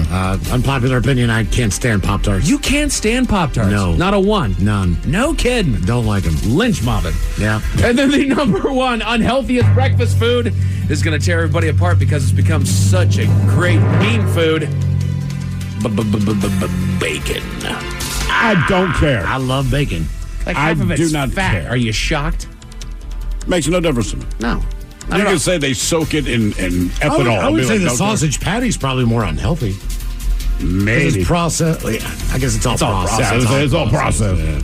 I want good bacon, though. If you show up with that boxed crap microwavable garbage. No. Yeah. Like, that's for your burger at Jack in the Box. I know. You could find, it's going to cost a lot more than regular bacon. It's the problem. But you could, go to a butcher shop or something. You can find, high quality bacon. And the people who buy the slabs and cure their own, whichever method they use, that's just, I don't care how you do it, it just ends up being 10 times better. That might be a future venture of mine. A grocery chain in Germany opened their shipments of bananas to find something a little extra there, Miles. I bet that was bananas. Yes, it was, and I'll tell you all about it at 5:50. Thank you, sir. Headlines are coming up at 5:50. In the meantime, let's get a contestant on the line for Profile This at 206-803-ROCK. Art of a minute to drinking time. What's up? It's your boy, the Ted Smith from the Men's Room. And did you know I have a podcast? Well, I do. The Podcast. New episodes uploaded every Wednesday on the Odyssey app. This episode is brought to you by Progressive Insurance. Whether you love true crime or comedy, celebrity interviews or news, you call the shots on what's in your podcast queue. And guess what? Now you can call them on your auto insurance too with the Name Your Price tool from Progressive. It works just the way it sounds. You tell Progressive how much you want to pay for car insurance, and they'll show you coverage options that fit your budget. Get your quote today at Progressive.com to join the over 28 million drivers who trust Progressive. Progressive Casualty Insurance Company and Affiliates. Price and coverage match limited by state law. You're working from home. You settle in with a cup of coffee, ready to get the day started. Before you look at that to-do list, turn on your favorite Odyssey sports station on your smart speaker. We'll keep you company and bring you the latest updates from your teams while you tackle your inbox or get ready for another meeting that probably could have been an email. Power through the workday with the entertaining sports coverage you love from the local voices you trust. Just ask your smart speaker to play your favorite station. This episode is brought to you by Progressive Insurance. Whether you love true crime or comedy, celebrity interviews or news, you call the shots on what's in your podcast queue. And guess what? Now you can call them on your auto insurance too with the Name Your Price tool from Progressive. It works just the way it sounds. You tell Progressive how much you want to pay for car insurance, and they'll show you coverage options that fit your budget. Get your quote today at Progressive.com to join the over 28 million drivers who trust Progressive. Progressive Casualty Insurance Company and Affiliates. Price and coverage match limited by state law. You're working from home. You settle in with a cup of coffee, ready to get the day started. Before you look at that to-do list, turn on your favorite Odyssey sports station on your smart speaker. We'll keep you company and bring you the latest updates from your teams while you tackle your inbox or get ready for another meeting that probably could have been an email. Power through the workday with the entertaining sports coverage you love from the local voices you trust. Just ask your smart speaker to play your favorite station. Are you looking for the powerful roar of a work truck, the quiet performance of an EV, or the creature comforts of a hybrid SUV. Whatever you need, the best place to see them, touch them, and drive them is at the Seattle International Auto Show, presented by BECU. Test drives, demonstrations, and information all under one roof. Live at Lumen Field Event Center, Thursday through Sunday, November 14 through 17. Discover your drive. For tickets and info, visit SeattleAutoShow.com today. Hey, anyone know what channel the game's on? We know. Download the Sports on What app today and always know how to watch the game. Satellite, cable, or streaming. Sports on What knows the channel the game is on, and you can too. Subscribe today to start your 7-day free trial. Sports on What? We know. Somebody out there deserves to be recognized. And the men's room knows just who it is. So to you, we say, bottoms up, sailor. You're the toast of our shot of the day. Big time it is, and as usual, we head to the drink desk and Steve at Thrill Hill to find out who we're toasting. Yes, indeed. Before we get there, first, a quick shout-out to our very own Mike Hawk and his wife, Mrs. Hawk, on your recent acquisition, man. Oh, yeah. Proud of you, excited for you, super happy for you. You'll hear dude. more about it on Monday, I'm sure. Yeah, that is super happy for you guys, dude. That is great. Thank you. But, you know, you're not our honoree. Today, we toast an unidentified man from Topeka, Kansas. All right, so he planned to rob a quick shop convenience store there. He told the cashier to empty the register, which he did. However, our honoree was not satisfied with the amount of cash that was in the register. Now, we don't know how much he was expecting, but it wasn't enough to satisfy his criminal urges, so he improvised. But improvisation proved to be problematic because in addition to being a criminal, he's also an idiot. Case in point, he decided he would get more cash by tying up the cashier and working the counter himself. The plan being to keep the cash payments for himself. So his customers came in to buy something, he could give them their change. But he's going to keep the profits. And he did this for 3 hours. But the whole thing came undone when a pair of customers came in that most people recognize as police officers. They quickly pieced together what might be going on when they saw the cashier tied up behind the counter, and he was promptly arrested. Oh, no. It's just like, that's the decision you made? You know what? I'm going to work the counter for hours. God damn, you're stupid, man. Don't mind him. I know. Oh, he's fine. No, man, it's a bonded sex We're thing. just playing a game. Yeah. Hi. So we pour this booze and we drink this booze because we think it's yummy. Yummy. So over the tongue and down the throat to party in our tummies. Down the hola bitola. The men's room presents Profile This. And Steve at Thrill Hill, please, everyone. Now, Profile This is played. I sure can, Miles. It's a simple game where we share with you a real-life news story. Something that happened right here on planet Earth. Earth. And as you listen to the story, based on the stereotypes you believe to be true of people and the decisions that people make, we'll ask you what it is you think makes the story a story.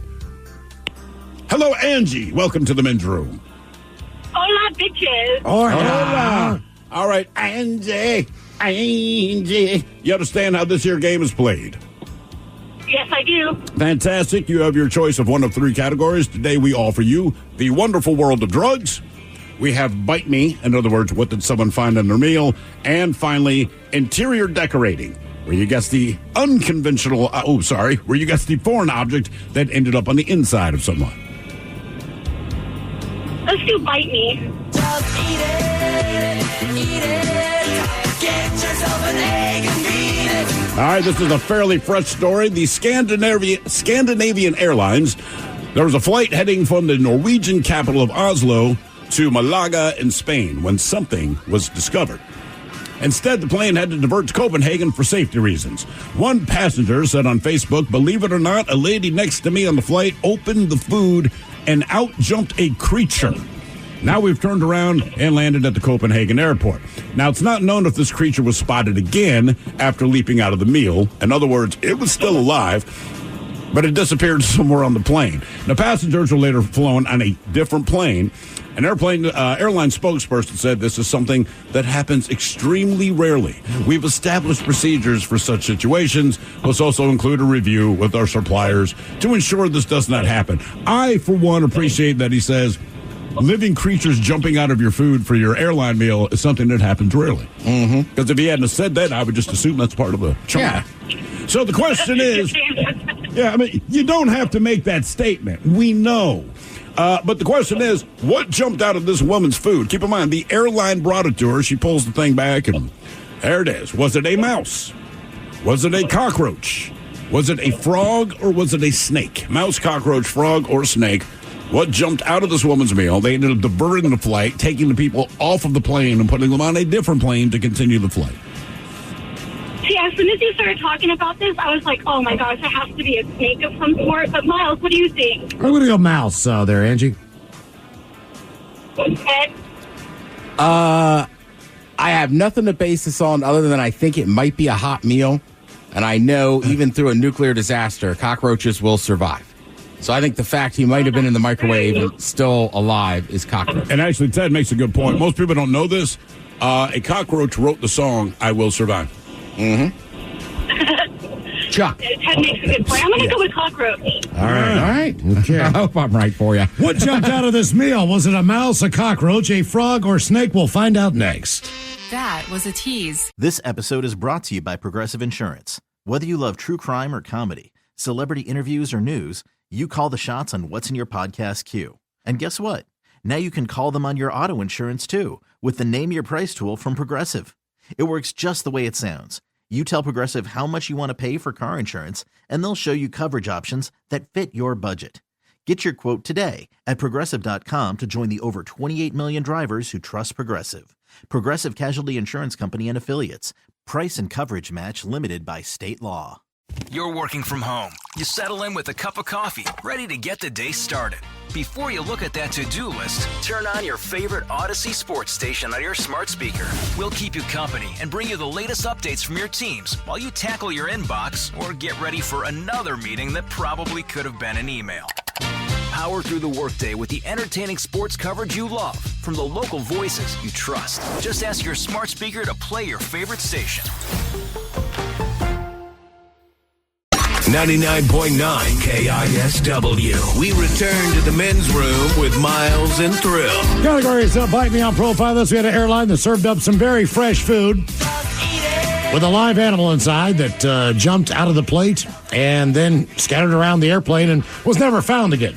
They actually changed planes. They're so worried about this thing. Question is, what was that animal that jumped out of the food? Was it a mouse, a cockroach, a frog, or a snake? And Angie, that is the very question that we posed to you. And you agreed with the Ted Smith that said it's a cockroach because, as you pointed out, Chuck the Cockroach wrote, I Will Survive, based on their ability to survive most things. You didn't know that way? No. Oh, yeah, Chuck the Cockroach. Okay. Wrote the song. Look it up. Google will say something different, but Google's wrong. Okay. Google's a lie. I'm afraid it was not La Cucaracha. Miles, you went with the mouse. I did. And you are correct. Yes. I'm wondering what the meal was. Ted, you made the point. Typically, when you're being served a meal on a flight, it has been heated up in the microwave. Correct. I think this was a salad or something cold. Could have been. The mouse got in, or a frog would get in. Like you can find a live frog or like a newt in a bag salad. Mm-hmm. I mean, that was kind of the. I just thought that he got in there to try to eat what was there. But again, I feel like when a captain pops on and says, "Hey, we're going to divert the flight or make this landing," blah blah blah. Hey. Get a hand count. To say, look, the situation is that there's a mouse somewhere on the plane. Are we fine with that just to continue on? I'm with you. I would vote for keep going. But dude, it's a mouse. Yep. You know what I mean? It's not going to attack anyone. It's not going to do anything. It is fine. Can we please not have to do all this? Now for all TV news all the time, and it's time for TV Time with Ted. And now, because your pathetic life is confined to countless hours in front of a talking box, the Men's Room presents TV Time with Ted. All right, your choices today, Seth Meyers. Start with him, okay. I don't know. I blanked on him yesterday. The Jimmies. Kimmel and Fallon. Writers. Colbert. Or Ted Smith. Is it Ted or is it late night? It's right there. The Starlight Stats have teams of talents and writers helping come up with their monologues each and every night. It is up to you to determine, is this an actual late-night joke and from whom, or could it be a The Ted Smith original? 25-year-old woman in South Carolina says she's done with CrossFit after she worked out so hard, her arm basically exploded. Others in the gym reminded her that you're not supposed to brag.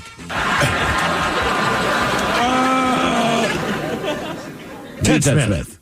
Yeah, it was me. All right. Passengers were taken off a train in England after 2 squirrels were discovered on board, while over in New York, passengers ignored the rats having a knife fight. Seth Meyers. Fallon. Seth. Passengers aboard a train in England recently evacuated after 2 squirrels were discovered on board, while over in New York, passengers ignored the rats having a knife fight. Yeah, Miles, you're not wrong. Fallon had one last week on the same story. Okay. This was Seth's version. Another prostate busting night of the Golden Bachelorette. Wow, what a show. They started with 24 men vying for Joan's love, and they're down to 14. 6 were eliminated, 4 died of natural causes. Fallon. Kimmel. After another prostate-busting night of the Golden Bachelorette, wow, what a show. You know, they started with 24 men vying for Joan's TV love. They were down to 14. 6 were eliminated, 4 died of natural causes. And NASA discovered a striped zebra rock on Mars and called it an exciting sign of discoveries to come. NASA was like, $5 trillion well spent. Fallon Myers. Fallon. You guys see this? NASA just discovered a striped zebra rock on Mars and called it an exciting sign of discoveries to come. NASA was like, $5 trillion well spent. This is TV related in the fact that this guy was on the news down in LA. All right. Right? So they're doing a story on there's these 2 mansions in the Hollywood Hills that have been abandoned. People just left them, whatever. So squatters have got in there and taken, have started graffiti in the thing. So the things are covered, right? So the news is there. They're going to interview one neighbor, but it's just kind of funny because if you're going to pick one neighbor to talk to about this graffiti on these abandoned mansions, this guy is perfect for it. This is a sign of utter decline of a country, city by city by city. It's everywhere. We accept the unacceptable. And if you accept the unacceptable, mankind can get used to anything. We'll be used to this. Nobody's going to stop it. Nobody cares. If you think they care, you're wrong. Damn. Wow. Okay. I did read the guy that owns them. I want to say his dad is one of the owners, one of the Philadelphia. He's a billionaire, isn't he? The guy that. So it's the son of the billionaire, right, who owns these mansions and just left them. And it's like, I guess that guy's kind of. I'm like, yeah, that looks bad for your neighborhood, but also like, how much money can you have? You just abandoned 2 mansions in that kind of neighborhood. Well, you're the son of the billionaire. So you haven't ever had to do anything. I just get the feeling it's like, I'm doing something else. I'm going to the Mediterranean, whatever. Yeah, and I mean, when you're a billionaire, you eat the cost of that. Like, yeah, whatever, man. My kid's wherever he's at. It's a tax write-off. It doesn't cost me anything. When you make that much money, it's very negligible cost. Yeah, and I mean, I don't know about you guys. I just think that's almost human nature. Like, I don't care what neighborhood you're in. If there's just a house that's been abandoned forever, eventually you're going to be nothing good happens to it. Yeah, it's like, should we go in there and poke around, see what's going on? I would. I would not graffiti it, but if I knew, like, the person's not coming back, like, let's go see what's in there, man. Yeah, my one buddy, he's got a rooftop deck on top of his townhome, but when it looks back there, there's this one block, and it doesn't make sense. The house is old because everything else around there is newer condo buildings, this and that. And we always just look at it, and I'm like, I kind of want to go in there. Yeah. Like, have we ever seen a human walk in or out of it? Like, right? Like, the grass has got to be 2.5 feet tall. It's like, well, somebody owns it. They haven't tore it down. That lot has to be worth a ton. A lot. Right, if not millions. So I'm saying, like, it gets the best of anybody. Like, let's go in there and check it out. How many people in here? Mike, I know you are. Are you guys fans of professional wrestling? I don't have a problem. Yeah. I don't follow it, but, it's entertaining. All right. It has become my recent obsession. Yeah, and that's what wrestling could do, right? It's professional wrestling. I'm with you. I haven't watched it in years, but like whenever I got into it, like all of a sudden you become pretty obsessed with it. I'm hooked, dude. It is so fun. So Netflix has a new series called Mr. McMahon about Vince McMahon. Yeah, I've heard that's not going to be the most flattering portrait. No, it is not. It is not. But at the beginning of it, the beginning of it's good when they're talking about professional wrestling, and they're just talking about how, everybody kind of craps on it, and it's like, well, it's faked and this and that. And what's the term? So is almost every TV show you It's entertainment. Right. Well, I will say, I never understood why wrestlers would get so mad when you called it fake as opposed to, as they say, predetermined. And I get it, because the physicality of it is so real. Well, you got to remember, too, when wrestling first really exploded in this country in like the 70s and early 80s, when it really dominated, they were told, hey, man, don't tell the crowd that this is scripted. So it's a lot different back then. Sure. Correct. And so people called it fake because, not that they were, but as an institution, they were trying to convince you that this was legitimate competition. But you're right. But it's not even that. It's just like I would always call it fake. And then like Miggs would be like, well, it's predetermined. Sure. And it's like, right, because the physicality is real. Even though you know the outcome of it. Sure. Or it's predetermined what the outcome will be. Like, I agree with the wrestlers. They're not lying. Like, they're still playing an athletic sport. And they're taking a beating out there as well. No, what I'm saying is, I don't think you call it fake now because everyone, and they will admit, like, yeah, obviously, this is a scripted thing. So you go, okay, well, this is not fake. This is fun. It's entertainment. But back in the day, when they're like, no, man, this is real. It's like, and at this point, I would still call it fake. Right. Like, even when I started watching that special, I'm like, why are they so weird about the word fake? And they're like, well, look at this. And I'm like, all right. To me, it seemed like we were splitting hairs. Now I get what they're saying. Like, it is predetermined, but it's still real. When Ted Turner got into the WCW or whatever it was, he said, Vince, I'm entering the wrestling business. And Vince said, I'm in the entertainment business. Right. Our difference is, before Vince bought everything, there were regional wrestling areas where all these different subdivisions that he all bought up were very active. So they have that now with like more local stuff and more amateur stuff. It's kind of coming back, But back then, like the Pacific Northwest in Canada, like, if you look at the Hart Gym or whatever was going on in Canada, you had every week, because they taped a regional wrestling event in your area. When Vince took over, like what you want and saw the other night, right? Yeah. That's once a year. Right. Back then, it was every week, pretty close to where you were. You could go to an auditorium. A local show, absolutely. And it was still televised. And it seemed like there was a bigger fan base then because of that. Well, so here's part of it. And you're right, Defy does a great job here in Seattle. Right, so I didn't know this either. I did not realize that Vince McMahon, didn't know his father until he was 12 and then bought that company. His dad really didn't want him to have it. It's not one of those where it's just like, oh, my son gets the company. But you're right. It was all territories, and it was kind of a gentleman's agreement. Now, where Vince, besides just going into those areas, he would go in. You've spent 10 years making Thrill into this character. Yeah. Vince would go in, buy Thrill, and then come back to town and be like, now we have a show with Thrill. Exactly. Well, I would say, like, Andre the Giant, everyone had heard about this guy, but he was wrestling regionally. And then, so basically, for years, we've heard about this giant man. This is pre-social media, so you only saw stills of him. Clearly, he was big. So, like, huge when he showed up in a region that he had never wrestled in before, like, he would pack the place. Also, as fake as it is, or they say it is, Stu Hart, when he ran that dungeon, he would kick people's ass, and they quit.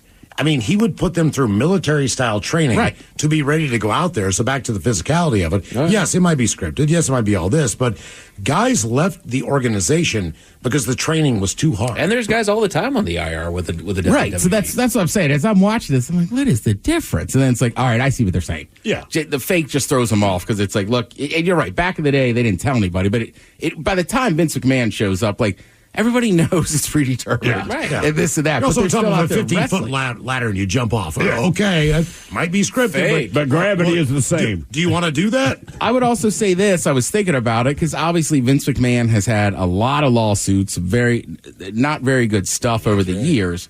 But if you like wrestling, he did turn it into this giant thing. And look, I'm trying to think out a phrase. It's like, I love college football, right? Nothing better than a Saturday watching games, getting up watching game day. I don't know if there's a dirtier sport than college football. So, I would agree with that. If you're a wrestling fan and you watch that, you probably won't like Vince McMahon. If you're a real wrestling fan, you probably know this stuff, but you could still enjoy wrestling. Yeah. And that doesn't excuse what he did. No, enjoy the product. Look, man, there's a lot of products we enjoy, but people don't love the person. Correct. Starbucks does quite well. Ask anyone in Seattle about Howard Schultz, you get one thing. Right? Everyone uses Amazon. Ask people about Jeff Bezos. You're going to hear something different. Same thing with wrestling. Well, yeah, he's a scummy douchebag, but the product, good stuff.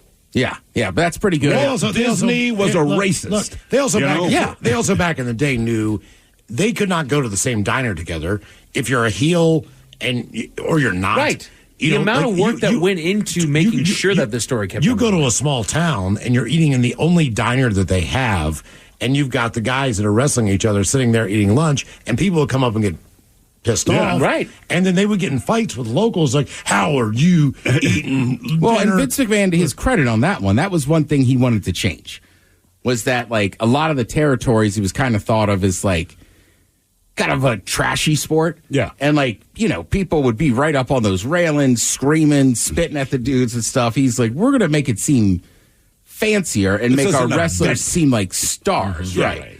Yeah, and the WrestleMania thing is wild. I didn't realize that first one he planned. What was I going to say? John Stossel from 2020's backstage, like, doing interviews.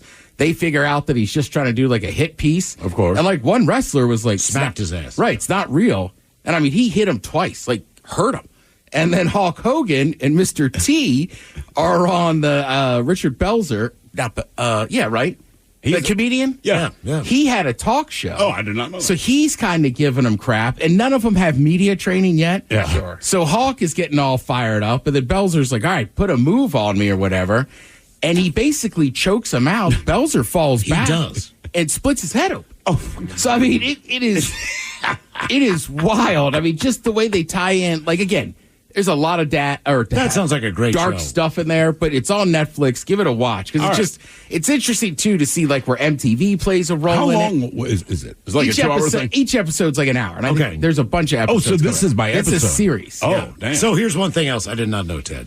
So when they do these documentaries, Vince McMahon tried to buy the Netflix show. Yeah, tried to buy the rights that to it would never air. And I thought Catch and Kill. And I thought to myself, yeah, but that was like more. I thought that was more like a National Enquirer story thing. Not that you could steal an entire show on television. Well, it's not that. It's Catch and Kill. If you pay for this, right, and you have the rights to it, you can trash. Guess who did last week?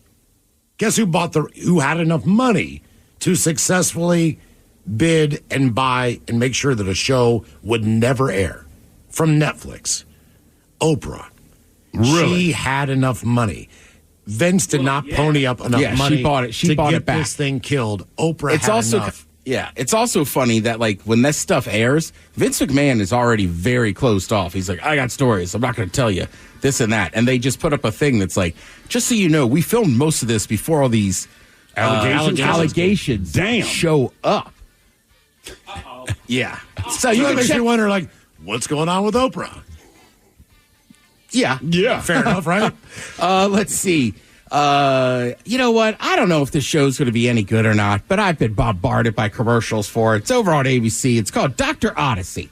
Dr. Odyssey. It looks so trashy and stupid. Thank you. Right? Joshua Jackson is a new doctor on a luxury cruise ship captained by Don Johnson. That's what I think. You know what? I like those guys. You and your girl and Captain Johnson. Also, don't forget tonight over on Amazon, you got the Cowboys at the Giants. You, your girl, and your Johnson. Thank you, Ted. We appreciate it. You're listening to Men's Room. Now, it's time to hit the headlines. Here's my cock. I'm just looking for some sugar. Go away. Sorry. Top story, we go to Germany where the bananas are a little sweeter, if you will, Miles. Authorities were called after several branches of a local grocery chain reported finding a little something extra in their banana shipments. Bricks of cocaine. Oh. In total, store employees collected 210 pounds of the drug, according to German authorities. You know how I don't work there? Because you're hearing about this. Because you're hearing about it. Following an investigation, they suspect that the grocery store branches received the shipments in error. You think? I will say this, because it's a chain. It's no different than like QFC's bananas were found to have like cocaine in them. Sure. That local area, find the one chain that didn't find cocaine bricks. Yeah. Yeah, you'll find who did it. Hey, it's the cleanest store in town. That's right. The floors are mopped. Everything's neat. Right. In other news, insane story out of Ohio. This is wild. Police had to be called because of a curious house cat. While renovating their home, the owner's attention turned to their cat after they noticed that it was playing with something that they did not give it. After discovering it, they immediately called authorities, who sent the bomb squad because the cat had managed to find a hand grenade, batting around like a doggone ball. In their home. Authorities arrived on the scene and confirmed their suspicions, determining that the grenade needed to be disposed of and the detonation was scheduled. They're still not positive where it came from. It had to have been left over from the last previous person. homeowner? Right. Now, how in the hell the cat found it? They had to have... Because cats get crawl space. Cats can go anywhere. They had to have been in the basement, and there's a shelving unit that was left behind or something like that. Could have been a drop ceiling. Before we replaced our drop ceiling in the basement due to the flooding. You found a whole bunch of grenades. I did, but I kept those, and I told my neighbor what's up. Bricks of cocaine. Our cat... I did not know the cat was in the ceiling until the cat came crashing down. Really? And I swear to God. No. And landed in the sink next to the bar down there. Hi, Janet. I mean, it scared because you don't know the cat's there. No. You never know where your cat is. They're like ninja, and all of a sudden, there's a quick, kind of cracking sound, right? It was the typical drop ceiling back then, that styrofoamy looking kind of crap. And then the whole thing came down. So and there's the cat just boom and all this other stuff. So Ted has been in the place that I am renting right now. I did in the basement is my gaming area where I've got all of my stuff set up. I got my studio set up down there. I did not know that there was access to underneath the house. Oh, really? Until all of a sudden one of my cats ended up missing. Oh. We went everywhere looking for that guy, and we started we grabbed his treats and we were shaking him outside. By some chance he might have slipped out the back door or something like that, until I finally hear him mewing, and he's, those they got those little screens that kind of let the underside of the house breathe a little bit. Yes. I saw him just pressed up against one of those meowing at me, and I was like, "How in the hell did you get under there?" Right, exactly. I set him loose under the house or in my basement after I got him back up, and then I found exactly. He went right to the same spot, and I found exactly where that hole was. The place he got stuck that he's meowing for your help. Yes, and he goes right back. He can't find his way back. He can find that hole once I put him there. Good God. Yeah, my friends, we'll hang out in their shop, right? Like garage, but it's just a shop. Yeah. But it's big and this and that. And their cat, Potato Man, he'd always be darting around. You wouldn't know it. And then he'd plop down. So they finally put a bell on him. So you can kind of keep track. Yep. But it's almost spookier because half the time you can't see him. Right, you just hear the bell ring. Yeah. It's like the crocodile from Peter Pan, just without the ticket. Yeah. Officials in BC, Canada have issued an apology after a local council meeting was hijacked. In an effort to give locals a platform to bring issues to the council, they've allocated time during their regular meetings for public inquiries. Oh, boy. But as the public does, people have taken advantage of the platform, as they say, to attack, degrade, and scream at elected officials more than to bring fixable issues and concerns forward, because we can't be trusted.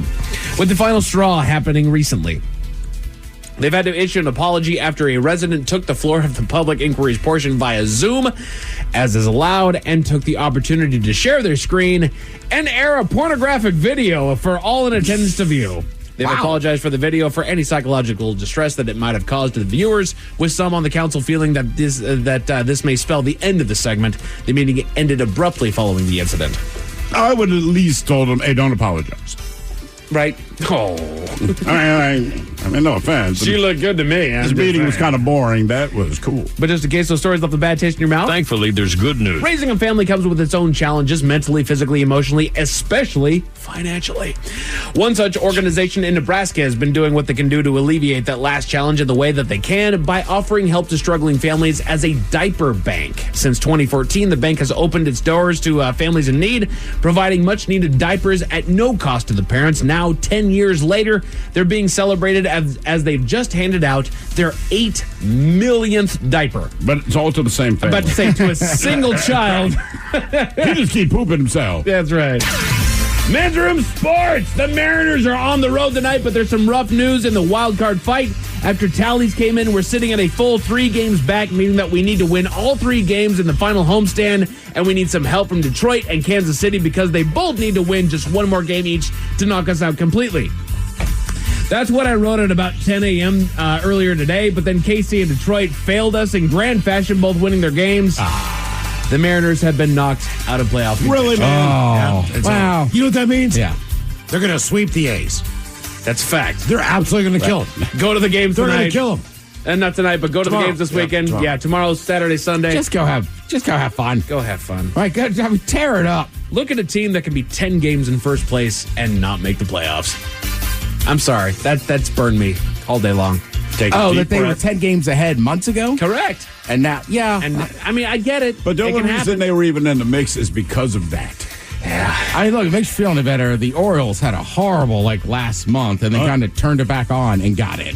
You know what? Mike, does that make you feel better? It makes me feel better. Yeah, I feel great. I know it makes his daughter feel better. My daughter will let you know all about it. She does. I can't see the woman anymore without her giving me grief about how we lost when we went to see the game. It's your own fault. You brought it up last time. I did. I thought you were going to give me grief, and immediately... My eye. I saw her. She was looking at me. She was waiting for her opportunity, and then she struck when I brought it up first. What's on tonight? You got some college football on ESPN as Army takes on Temple. Baseball all over MLB Network. Preseason hockey on NHL between Boston and New York. And Thursday night football over on Amazon Prime as the game between Dallas and the New York Giants is already underway. As far as your weather... Yeah, no kidding. As far as your weather, if you like today, you'll love tomorrow. Cloudy skies dominate the night, bringing in the temperatures down to 57, bringing us into Friday. We've got mostly cloudy skies and can expect a high of right around 67. And that is it for your headlines. With that, Mike Hawkins out. Thank you, sir. We appreciate it. We'll see you next time for the weekend. The return of Ted versus the FCC. It's a Bad Joke Friday, all that stuff. Yes, indeed. It's all true. But in the meantime, well, we be all about this bitch. So until next time, please do what you do best. And for Aletha's sake, stay beautiful. The Men's Room has been taped before a live studio audience. Wardrobe and makeup provided by Mantastic Limited. This has been a presentation of the Men's Room Radio Network. Oh, man! A Double Flush production. What's up? It's your boy, the Ted Smith from the Men's Room. And did you know I have a podcast? Well, I do. The Podcast. New episodes uploaded every Wednesday on the Odyssey app. This episode is brought to you by Progressive Insurance. Whether you love true crime or comedy, celebrity interviews or news, you call the shots on what's in your podcast queue. And guess what? Now you can call them on your auto insurance too with the Name Your Price tool from Progressive. It works just the way it sounds. You tell Progressive how much you want to pay for car insurance, and they'll show you coverage options that fit your budget. Get your quote today at Progressive.com to join the over 28 million drivers who trust Progressive. Progressive Casualty Insurance Company and Affiliates. Price and coverage match limited by state law. You're working from home. You settle in with a cup of coffee, ready to get the day started. Before you look at that to-do list, turn on your favorite Odyssey sports station on your smart speaker. We'll keep you company and bring you the latest updates from your teams while you tackle your inbox or get ready for another meeting that probably could have been an email. Power through the workday with the entertaining sports coverage you love from the local voices you trust. Just ask your smart speaker to play your favorite station.